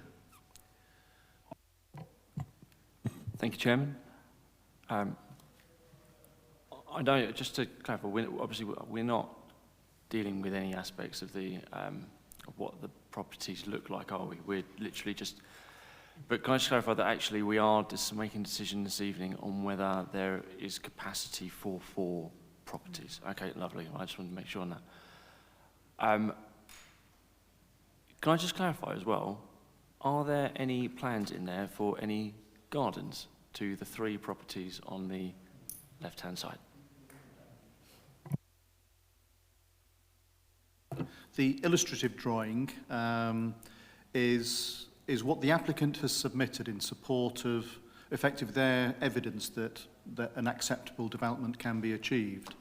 There is a garden, a small garden area for dwelling D in this location here. These small areas are identified as the external amenity areas for those 3 dwellings. The remainder of this area is a permeable brick surface for gaining access to the parking spaces. I think it would be fair to say that if this were submitted as reserved matters pursuant to an outline permission, officers would not consider that to be acceptable accommodation. So I would not advise members to rely on that layout. Okay. Yep, thank you. However, I still have some severe concerns over the size of the properties being proposed, albeit they are draft and just illustrative, and then trying to fit in something simple as a back garden for what I presume would be proposed as family housing. It looks overcrowded, and I would say that 2, possibly 3, would be more appropriate. And I think that if that was put forward with better illustrative pictures there that actually shows what could be viable, then I think as a committee we could actually take that seriously. I just don't feel that I could approve it at this time, and I don't know whether that's a reasonable thing to do this evening. There is a subtle approach on outline applications. You can apply for up to a number of units, or you can apply for the number of units, and in this case it's the latter. So you have to be comfortable that 4 units would fit on the site. It's an appropriate location for housing. If you find that 4 is acceptable, my advice would be to defer, invite the applicant to consider whether an alternative number of units is more appropriate, and or try to demonstrate that with a better illustrative drawing that 4 is achievable. But as I advise, I wouldn't consider what is before you here, although it's illustrative, to be an acceptable response to an outline permission in terms of the quality of amenity of the occupiers of the scheme rather than the neighbours. Right, Councillor Mumford. Yeah, I'm going down the same path. I don't think we're going to get anywhere with the flooding. I think the applicant has satisfied the Environment Agency. That seems to be the way. I'm sure that the applicant will have put the best drawings forward. We call them indicative, but obviously they are going to put the best forward that represents their case. Those amenity spaces for me are ridiculously small.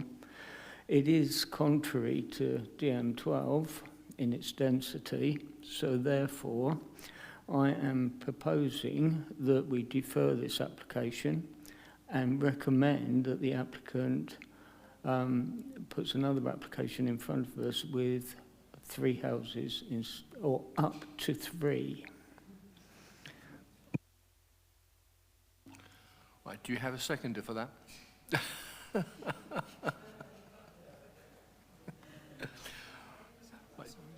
Do you? Right, well, Councillor Tony Harwood, he's had his hand up, let's see. Thank you, Chairman.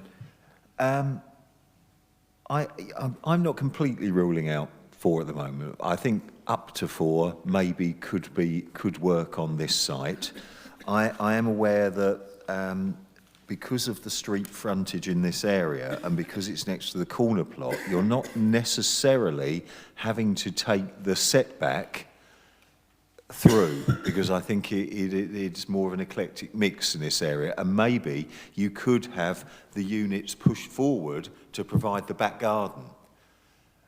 So I think there is potentially some ability, because in this part of Headcorn, when you get round into Forge Road and so on, you have got houses at front straight on. So there may be a way around this, because it is a brownfield site and we're losing a lot of greenfields, and I'd much rather we used former kind of business sites such as this to provide housing in a sustainable locations rather than build more units on green fields. So that's a kind of philosophical coming to this. The other issue relates to School Stream that runs along the back of the site, because that's where you're getting into the flood zone problems. And I think there's some potential there for really quite an interesting landscaping scheme, which actually uses that landform better and actually provides not just a betterment on this site, but could take some of the pressure off the School Stream, which is constrained in a number of areas, certainly down the back of Oak Farm Gardens, a bit further to the east and so on, where there are problems.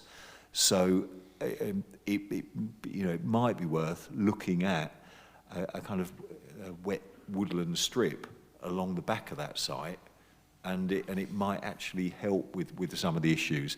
And the point that was raised around the removal of a lot of impermeable hard standing, I think is another critical point we need to take into account.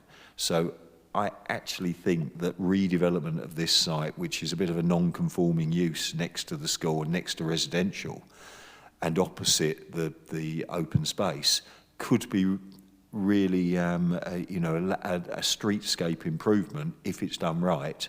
But I do take on board the point around the garden, the usable garden space for a unit of this size.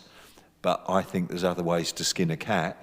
So, we haven't got to kind of take anything. But if we take the approach that Mr. Mackey said, that if we had up to 4, then perhaps we could get some different configurations and see what can be put onto the site. But I'm willing to hear kind of the officer's view on it. At the moment, the application before you is for 4 units, so they have to provide the evidence for that. It's possible they might amend the application before it comes back to you to change to up to, but it still wouldn't override the need to demonstrate that up to 4 units would be acceptable. So they would still have to come up with an alternative indicative drawing. Thank you. Now, I'm waiting to hear from Councillor Perry, please. Thank you. Thank you, Chairman. It is a brownfield site, so that obviously does make it attractive.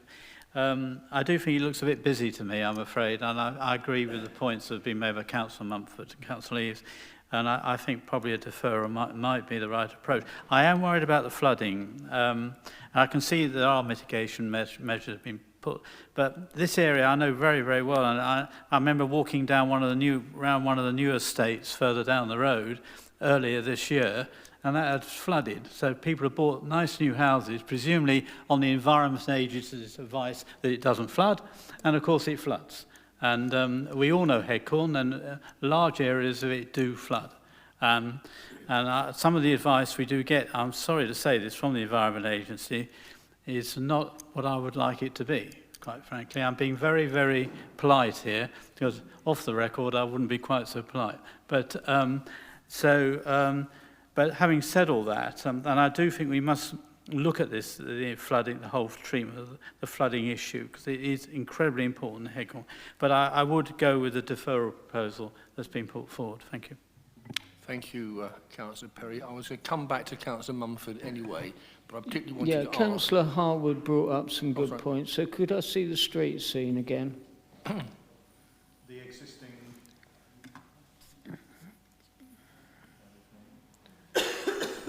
Yeah, that other one. That is, Yeah. that is the existing building Yeah. on the frontage, and there's the second building to the right. So Councillor Harwood's suggestion that we move the development forward, I would not be in favour.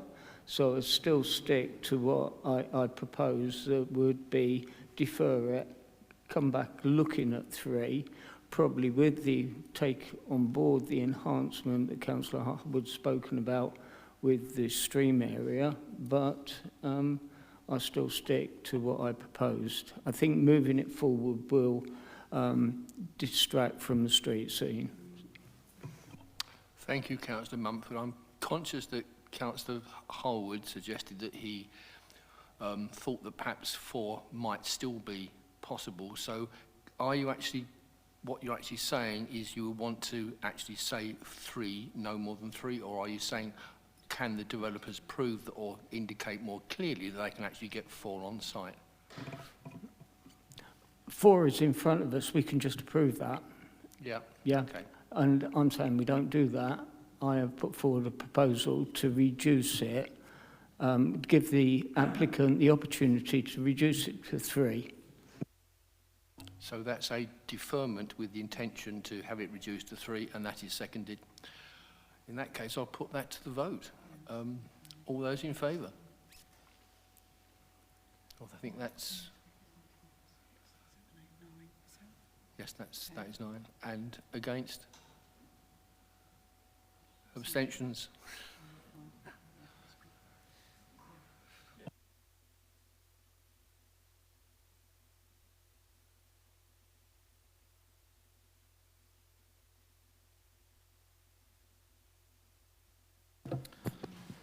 Thank you, Chair. This is a very similar principle. It's an outline application, in this instance for the replacement of an existing dwelling with 4 units. Again, the application is in outline, supported by illustrative drawings.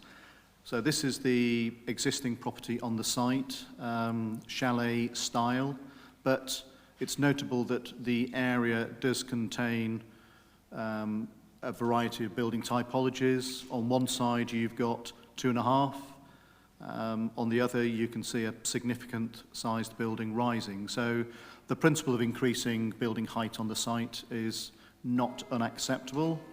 The proposal is indicative, but this drawing seeks to demonstrate to you that the delivery of, for example, 2 pairs of semi-detached dwellings would work.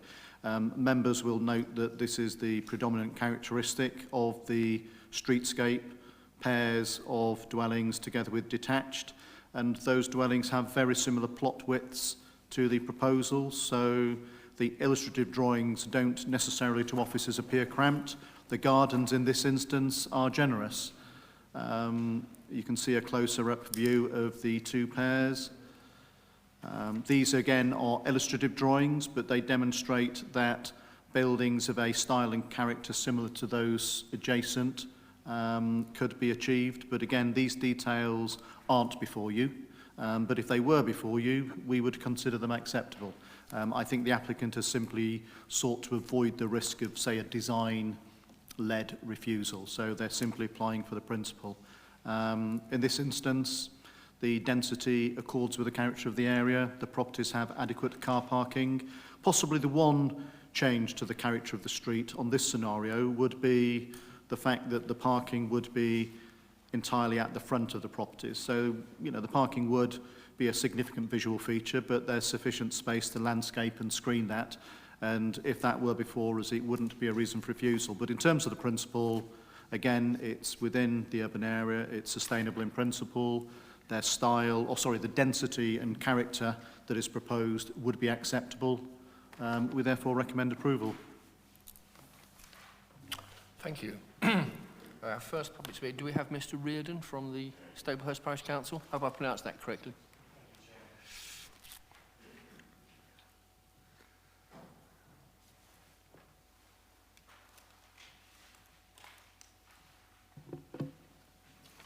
Good evening, Chairman, members.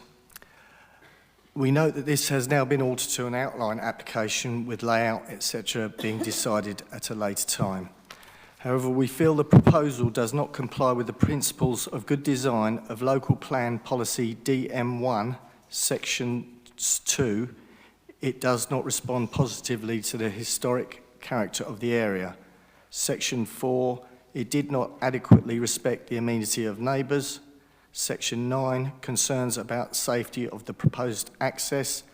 And 12, there was no plan for waste disposal. The proposals would adversely affect the character of the street scene and amenity of local residents, contravening Local Plan Policy DM9, Sections 1 and 2. The harm to the character of the area and loss of light and outlook for neighbours. It would contravene Local Plan Policy DM11, Sections 1 and 2. The number of vehicles accessing the site would significantly increase noise and disturbance and would thereby not comply with Local Plan Policy DM11, Section 4.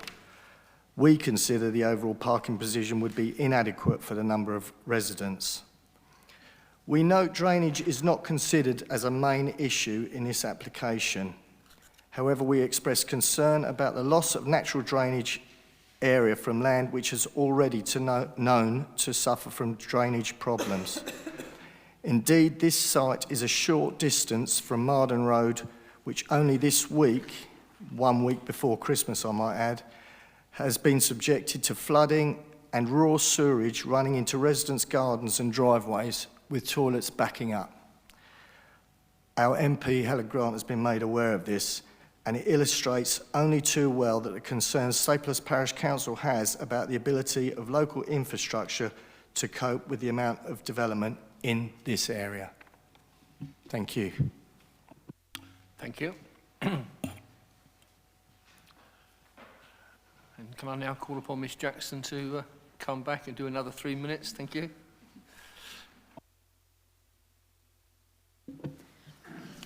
Councillors, thank you for letting me speak again this evening.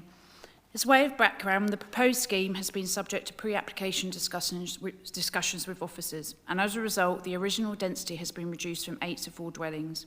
The current indicative layout demonstrates that the site can suitably accommodate this number, together with access, parking and landscaping. This is an outline application with all matters of detail to be covered at the reserved matters stage, which will be guided by the conditions proposed by officers should outline consent be granted this evening. The only issue again for determination this evening is therefore the principle of development. The site lies within the settlement boundary of Staplehurst, where the development of domestic garden land to create new dwellings is generally acceptable. In accordance with the relevant policies of the local plan, the proposed scheme presents an opportunity to deliver new family homes in a highly sustainable location, being within walking distance of many local facilities in Staplehurst, including the train station to the north. In addition, the indicative layout demonstrates that safe access to the site can be achieved, there is sufficient room for off-street parking, and it would not have an adverse impact on the amenities of surrounding neighbours. The proposal would also retain the existing trees, and there is scope to secure additional landscaping and enhancements to local biodiversity. The proposed scheme also provides the opportunity to include PV panels on the appropriate roof slopes, and whilst the design of the dwellings has been reserved for future determination, there is scope for various energy-saving products and techniques to be integrated into their design. Whilst there have been objections by the Parish Council and local residents, the majority of their concerns relate to detailed design matters, which can be addressed at the reserved matters stage. There have been no other statutory objections to the proposal. Overall, the proposed scheme presents the opportunity to deliver a sustainable form of development which would support local housing supply and make efficient use of the site whilst respecting the character of the area. As there are no fundamental policy conflicts in this case, I very much hope that you will support this application this evening. Thank you. Thank you. Do you want to come back on anything? Just briefly, thank you, Chair. We could add a condition requiring PV panels. I've also just remembered that the Chair gave officers a bit of a ticking off on this report, in that the case officer dismissed the design objections of the Parish Council, saying it was an outline application, but then in the report, for example, paras 611 and 612, sought to consider design in more detail. I should say that what the officer should have done is explain that in considering the supporting information and whether it demonstrates that the application is acceptable in principle, that he considered those details acceptable. So apologies if the report seems to dismiss the parish council, saying that we're not going to go into design and then does. The officer should have made the point clear that he was simply looking at the illustrative material. Right, thank you, Mr. Mackey. Can I... Sorry? Sorry? Thank you. Declarations of lobbying, please. Sorry, I should have asked for that. Just the three of you? Four. Oh, four.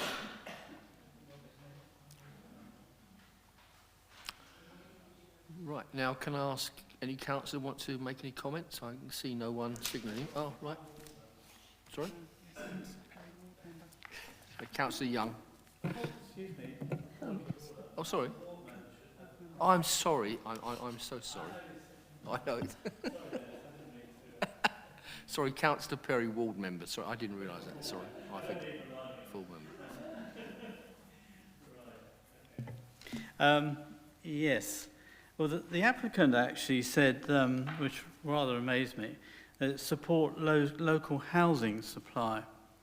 Well, I would like to remind the applicant that we have 700 houses currently being built in Staplehurst. Supporting the local housing supply is not something that I'm afraid is terribly relevant. So let me get that out of the way. Let me come on to the next point.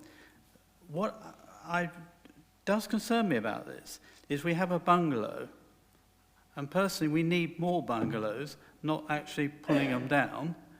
And here we are, an established bungalow that is now going to be pulled down and puts 4 houses in its place, with all the subsequent issues that that's going to create. And as Councillor Reardon quite rightly pointed, we have major drainage issues in Staplehurst. We've had raw sewage coming up in the Marden Road, which is just a road just round the corner from this, and it continues to be a major issue. The other issue is parking in the village, and this again, we're going to have more cars coming in. If you're going to have 4 houses, that's a lot more cars. You may say that it's only 4 or maybe 5 cars, but it all has an effect on the whole area. And I would just ask this very question. We have a neighbourhood plan, and when I read the appraisal, there's hardly any mention of our neighbour. There is one brief mention of our neighbourhood plan in the appraisal. Now, 92% of our residents voted for that neighbourhood plan. It carries a lot of weight. And I would expect in any appraisal that that neighbourhood plan has gone into in some detail. It has detailed policies, particularly on visual experience, situation, on design, and a whole lot of areas. No mention of the neighbourhood plan. There's plenty of the local plan, but none of the neighbourhood plan. And the neighbourhood plan is being built and produced by people who know their area. So I am very concerned that that appraisal did not do justice to what has been a major effort in our village. So I'm very, very disappointed with that. So I believe that I don't want to see a bungalow being put down. We don't need the extra houses. This is not in our neighbourhood plan. It's not an allocated site either. There's no need for it. And I believe there is a street scene issue in the Station Road in Staplehurst. And I believe there's plenty of justification for not going ahead with this. Thank you.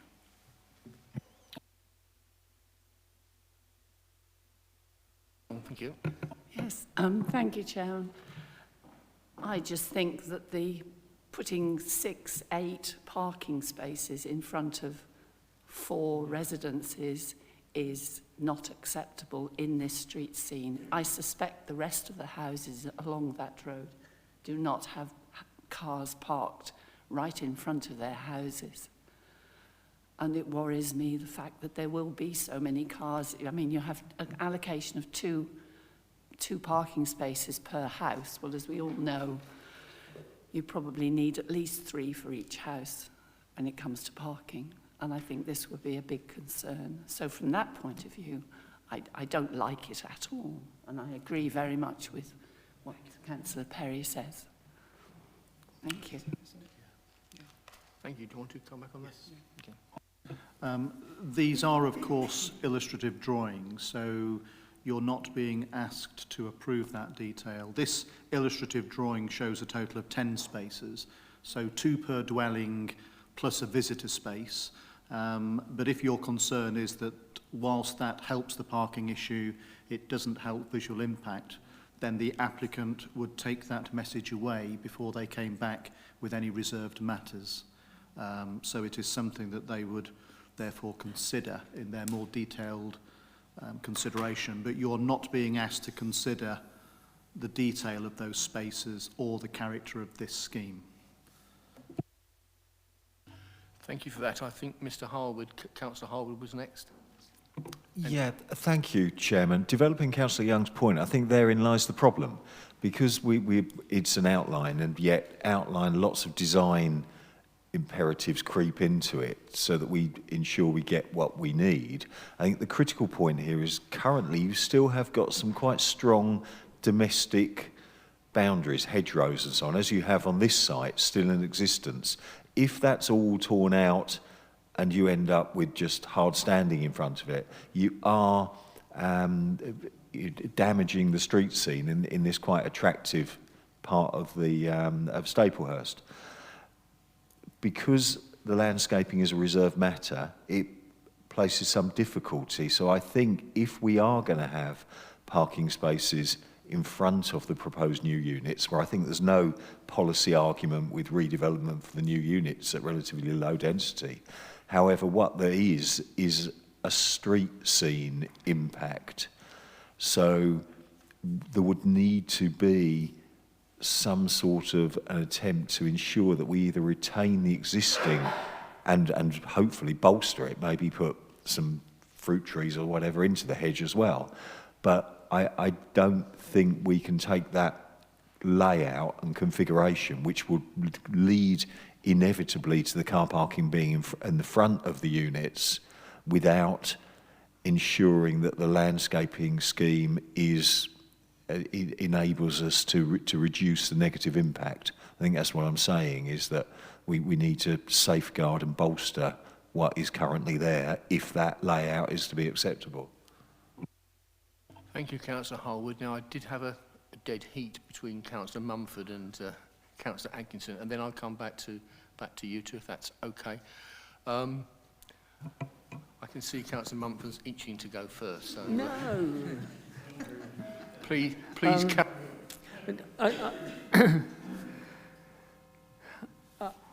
I agree with the last speaker, really. We're looking for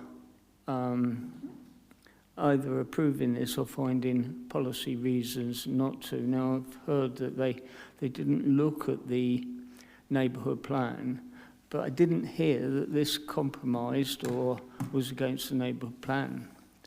I don't believe that we have a policy that's being referred to that would lead us down the refusal. I think I've read in the officer's report that the hedge in front of the property will be maintained. But if it's not, then I think that needs to go in with a condition with this.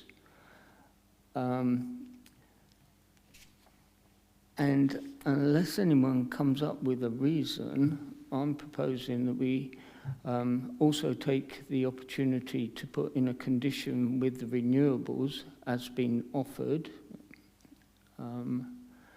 And I am proposing that we approve this application.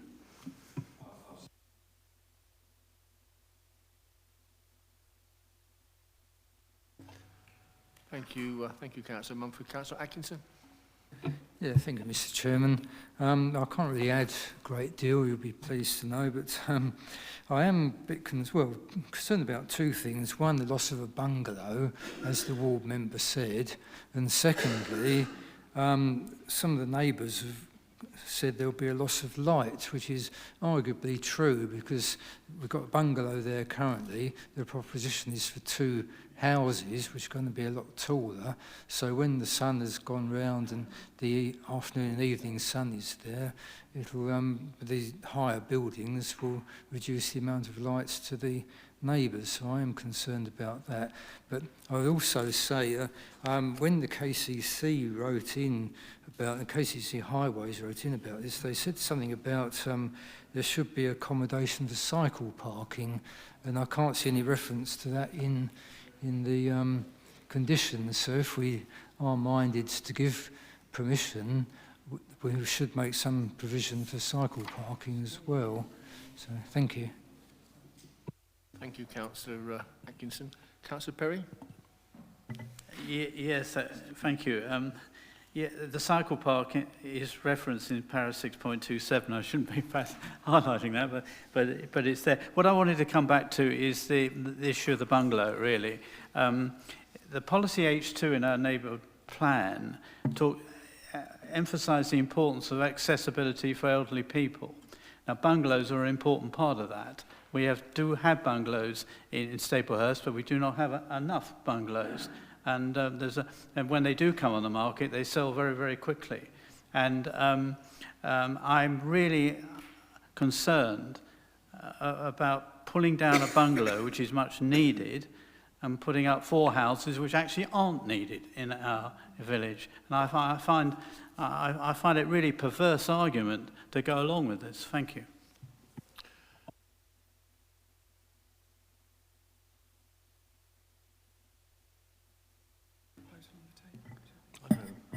Well, certainly, I would love to move to refuse this application, particularly on the grounds that it contravenes our neighbourhood plan. Thank you, particularly policy H2.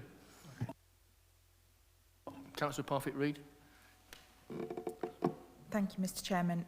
I think Councillor Perry's actually raised some very good points about the bungalow.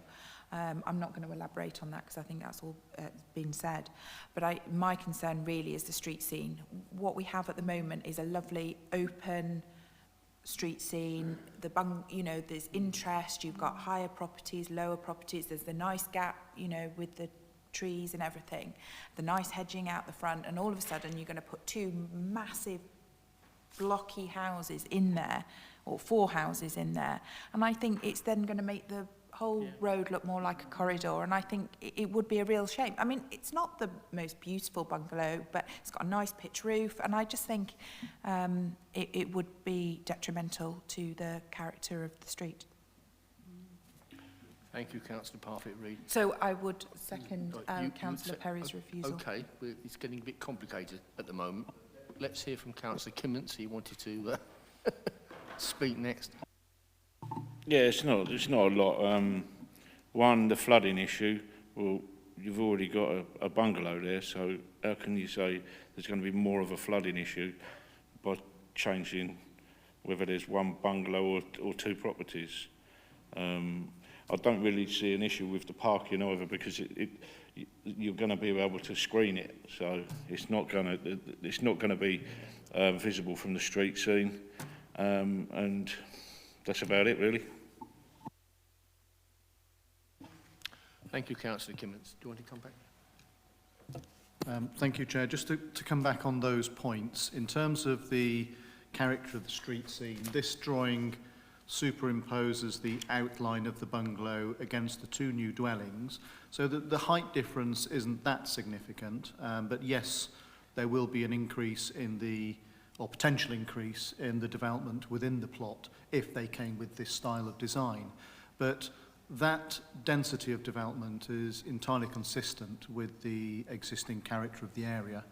I don't believe within either the neighbourhood plan or the local plan have a policy specifically protecting bungalows in themselves. So I would discourage an objection on that basis, and you would have to feel comfortable that despite their consistency with density and a scale that is in keeping with adjacent dwellings, that they would have a harmful impact on the character of the area. Yes, it'll fill in a gap, but in a way, the gap itself is the abnormality in the area. The rest of the area contains buildings of similar proportions.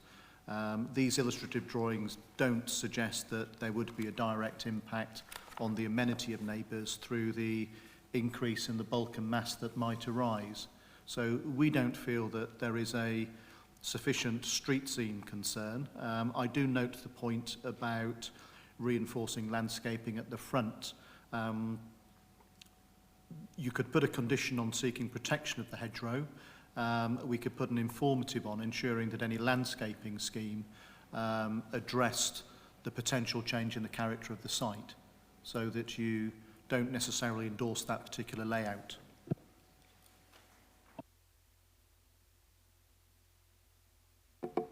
All I was going to say is if those drawings are to scale, those buildings now become the biggest buildings on the entire street.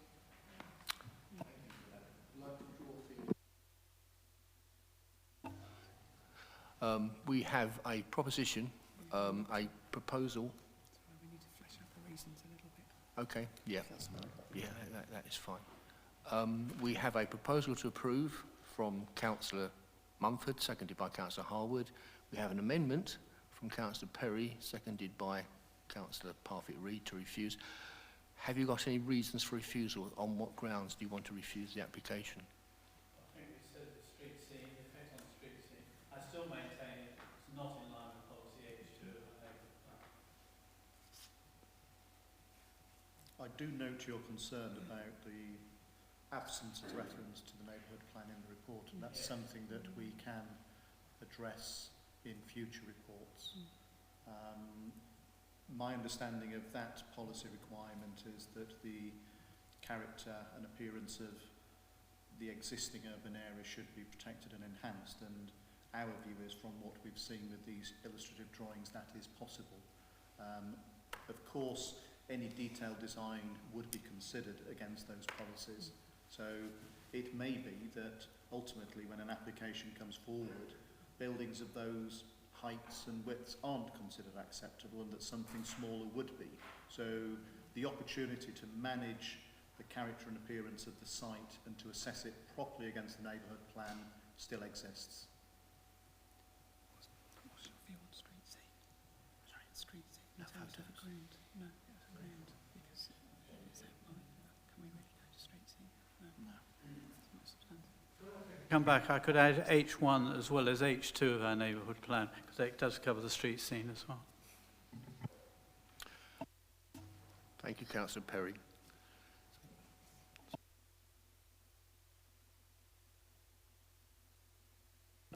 Members would have to bear in mind this is an outline application, so you're not considering the detailed design of those buildings there. You're simply considering the principle.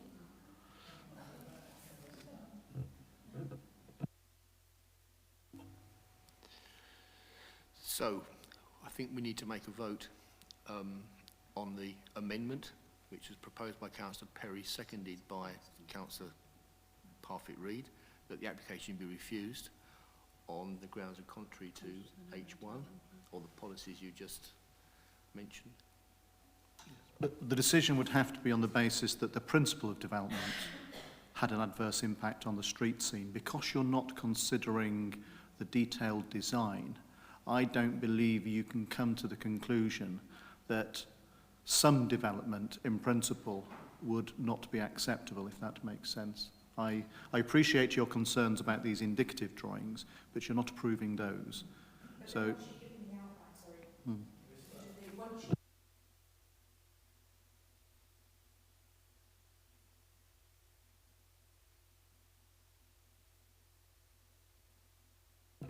yeah, I think as I've said before, our view as officers is that, for example, the proportion size of the plot widths is consistent with the character of the area, and therefore the street scene that adjoins it, if you look at the wider plan.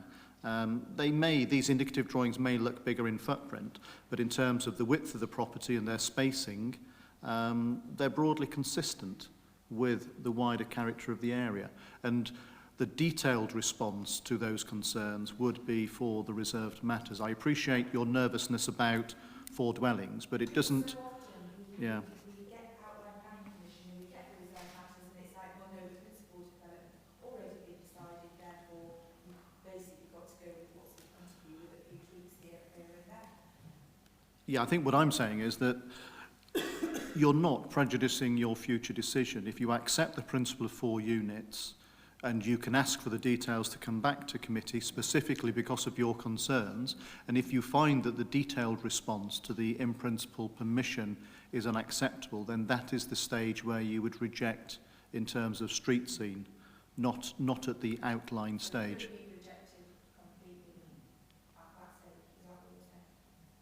Yes, if you feel that the detailed response to the outline in principle permission is not acceptable in terms of streetscape, then that would be the appropriate time to raise that objection, not at this outline stage, because they could, in theory, submit 2 pairs of semi-detached bungalows in response to the outline permission. So, I think Councillor Mumford wants to speak again.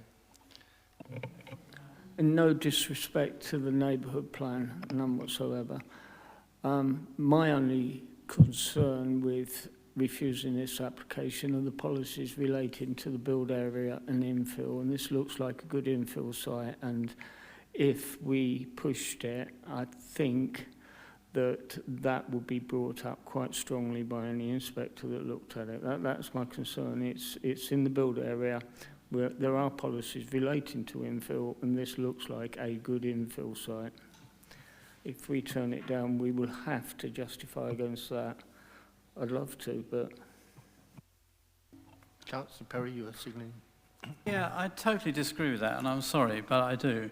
Neighbourhood plans, if they're approved by an inspector, an independent review, 92% of our village who voted, and a very high percentage did vote. I'll give you all that because you just said it doesn't carry any weight. It carries one hell of a lot of weight. I'm sorry. And the other thing is, I don't want to see approve 4 houses in principle we do not need when we've got 700 already being built and pulling down a much needed bungalow.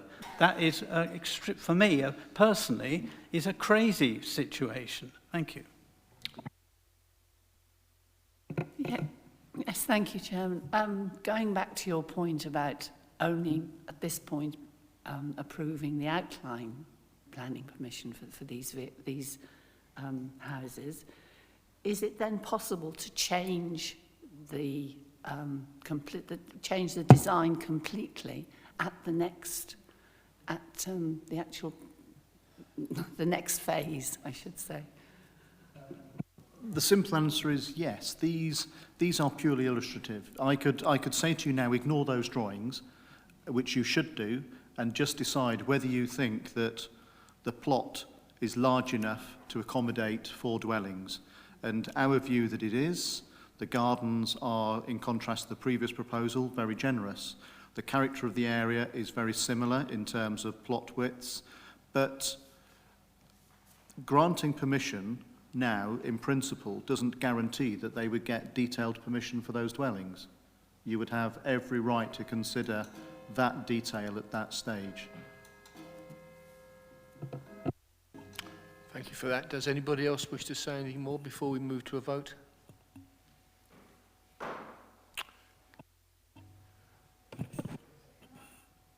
Councillor Bowles, yes. Thank you. Can I just clarify then, what you're saying is we are only asked to approve or otherwise the proposed development of it.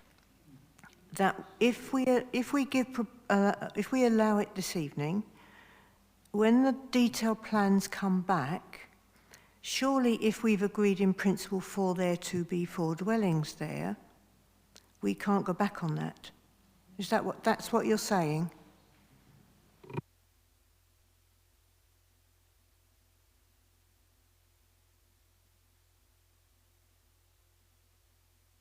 And that could be anything. It could be, as has been mentioned, it could be bungalows.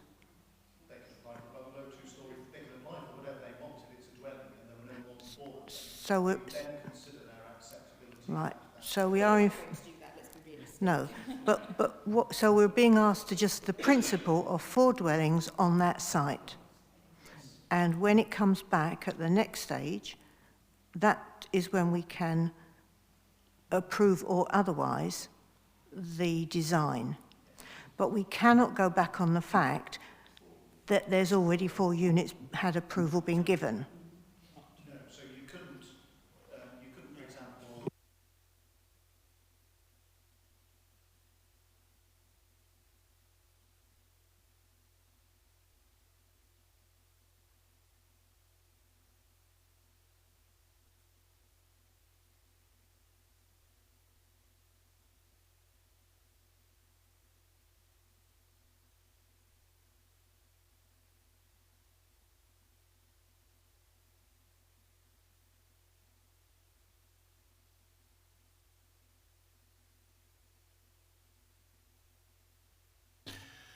So can we take the matter to a vote now? We've had a proposition from Councillor Perry, seconded by Councillor Parfitt-Reid, and that is that the application be refused for the reasons which you've just discussed with Mr. Mackey. Can I have those in favour?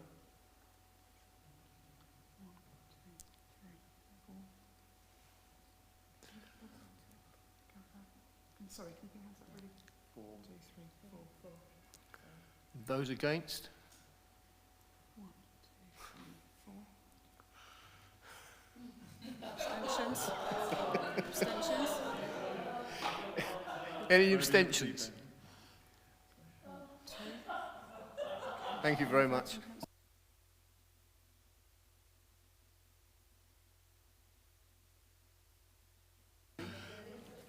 What am I doing?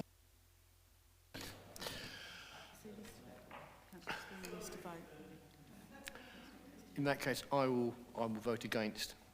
I will support the amendment. So you're voting against? I'm supporting Councillor Perry's. So you're voting for the refusal? Yes.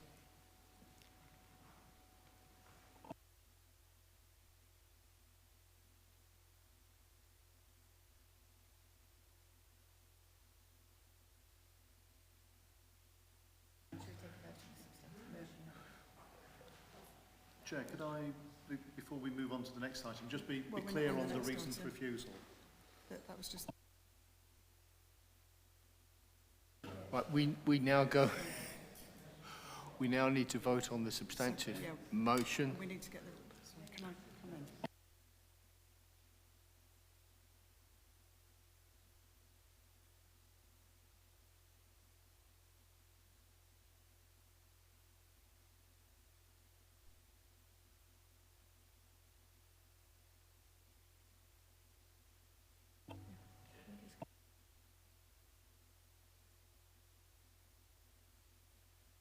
Yeah, use that one. Yeah, I've got one here. Can my dissent be noted, please?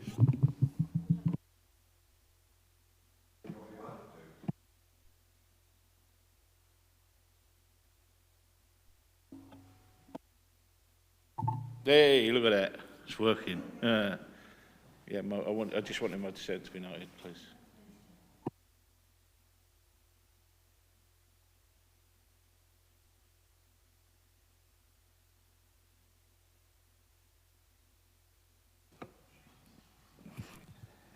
The mic is working.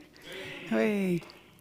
Can I just be clear that we do need to make sure, if we are going against the officer's recommendation, which we appear to be doing, that we set out clear grounds for the refusal, because if this is appealed, we will need to be clear the grounds that this is being refused on, so that the applicant can formulate their case for the appeal, and the inspector's clear as to your reasoning for your refusal. Thank you.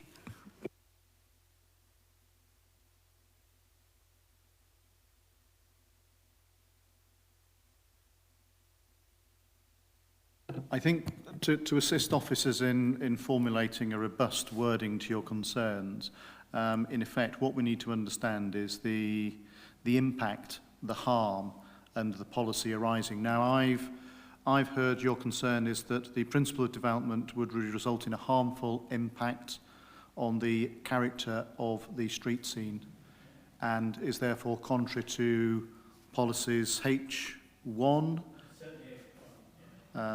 H2 will check its relevance of the neighbourhood plan.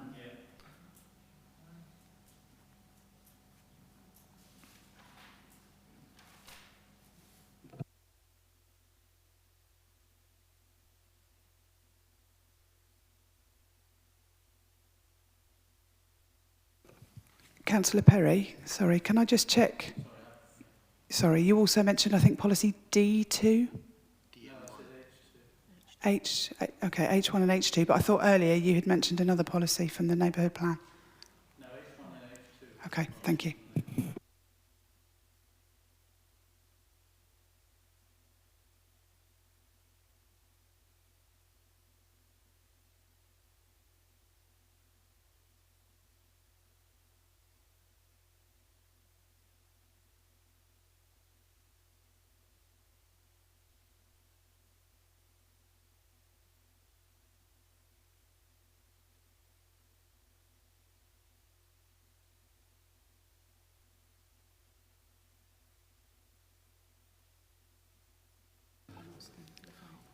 think possibly DM1 might usefully be added, yeah. Of the local plan? Yeah, of the local plan, yeah, yeah. And I will, Chair, make sure that this concern about the failure to properly consider the neighbourhood plan in the presentation is addressed in future reports. Right, can we now take the vote on the substantive motion, and that is to refuse the application for the reasons which we have just discussed, which is contrary to policies H1 of the local plan. No, and DM1 of the local DM1 plan, local H1 plan, sorry, and H2 of the neighbourhood plan. All those in favour?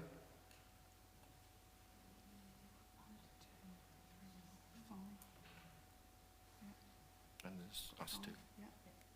Yeah, okay. Those against?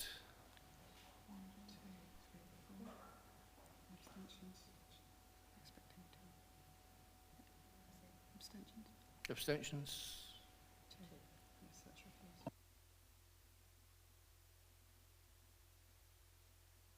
Now can you note my dissent? Thank you.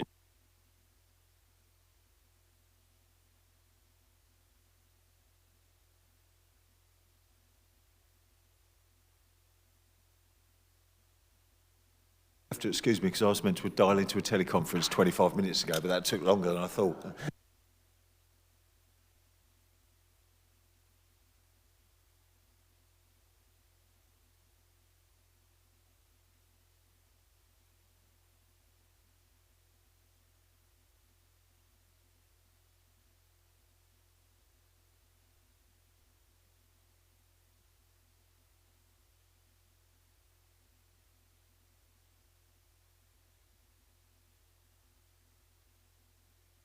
Right, can we have some order, please, members? Quieten down, quieten down. Right, we now move on to item 19 on the agenda, on page 62 of your papers.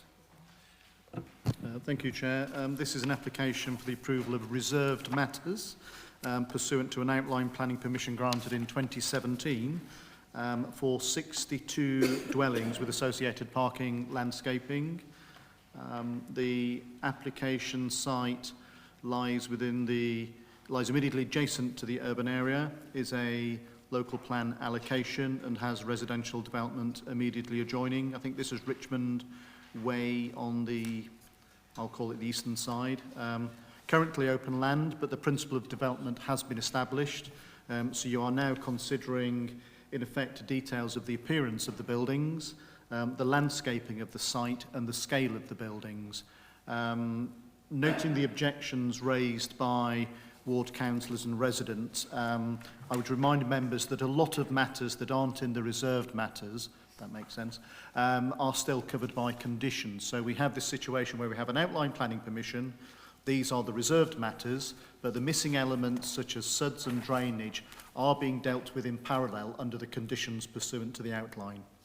And officers are content that nothing before you tonight prejudices the proper approval of those other conditions.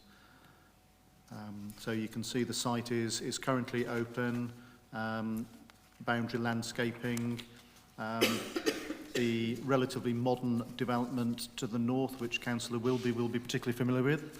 And again, you can see here the adjacent development has principally two-storey dwellings with some feature elements rising up to 3 stories. Was through these. So the layout of the development is now back in accordance with the outline permission. So outline permission was granted for the siting of the dwellings. When the reserve matters first came in, there were some variations to a number of the plots. The applicant has now moved the buildings back to the outline permission.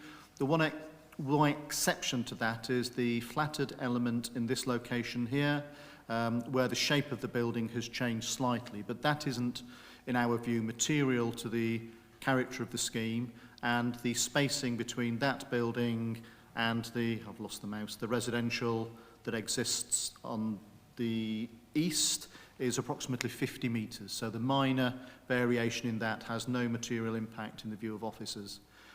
You can see that they have incorporated suds drainage to the site entrance. which is a requirement of the outline planning permission. There's a parallel condition seeking approval of that. Slightly low resolution drawings. Building typologies are broadly typical with those that surround. There are some bungalows. 8 number, I believe, and they feature in the affordable provision. Again, lots of normal, traditional modern houses, and there is a flattered element, and a number of the objections have focused upon the potential impact of this building. But as highlighted in the site location plan, it is sited well away from neighbours. There are some 3-storey feature buildings on surrounding developments, so it's not entirely out of character. Again, this is the flattered element here.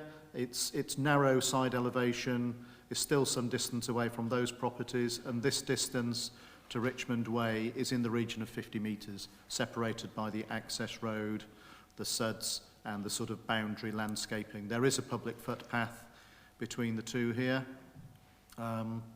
Just a few other details. You can see the drawings are not particularly helpful. There's too much information on them, but you can see here that there are significant areas of garden depth, boundary planting to reinforce the separation of the site from its neighbours, and again towards Richmond Way, a good quality landscaping scheme. Officers consider the application is consistent with the outline permission. Affordable housing is delivered as per the outline consent. It's a reasonable quality scheme, and we recommend it for approval. Thank you very much. Declarations of lobbying? Nobody?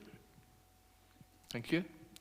Well, we have no public speakers, so I will open the discussion up to members. Does anyone want to say anything on this?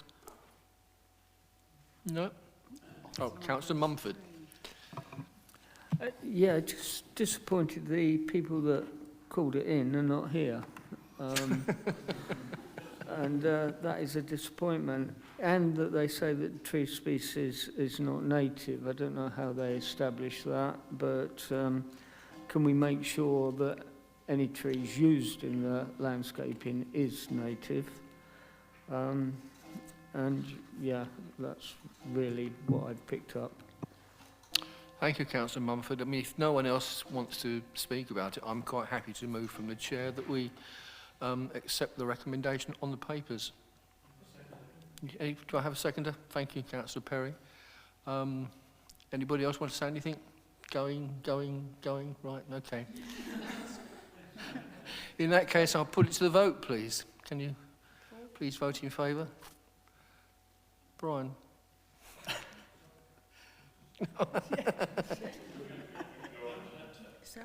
Right, okay, yes, thank you very much. Right, that is carried unanimously. Thank you very much, members.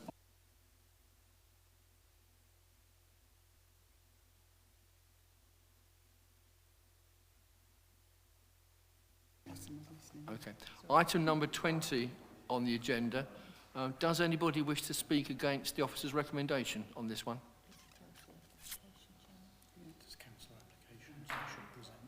Oh, you should. Okay.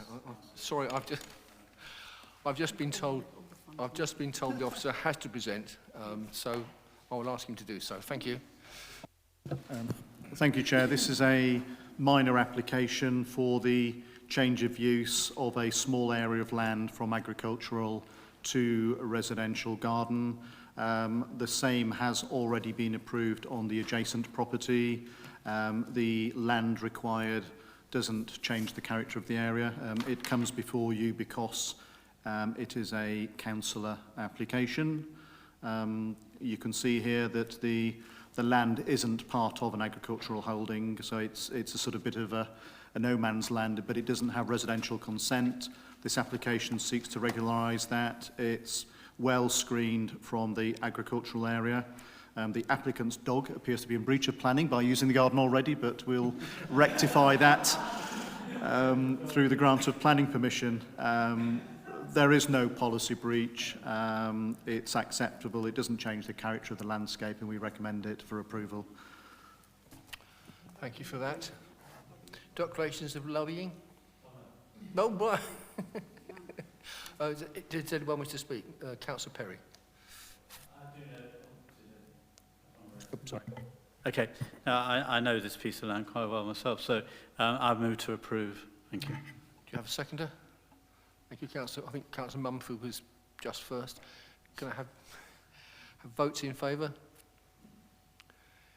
Carried unanimously. Thank you very much, members. Thank you.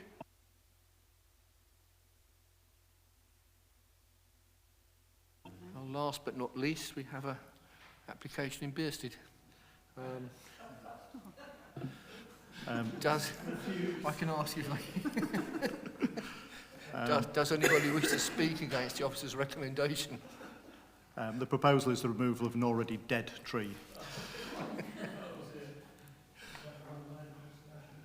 So, I mean, can I propose from the chair that we accept the recommendation on the officer's report? Do I have a seconder for that? Thank you very much. Oh. Don't say that, they want me to chair again. No. Seconded. Sorry. Thank you very much. Votes in favour? Against? Oh, there weren't any, were there? That was unanimous.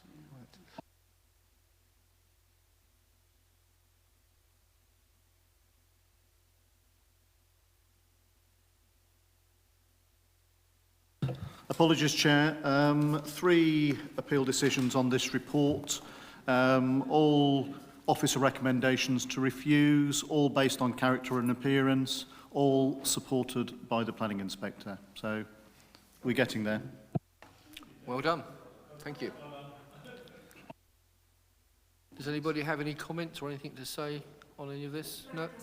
Merry Christmas, right? Well done, Mackie. Thank you.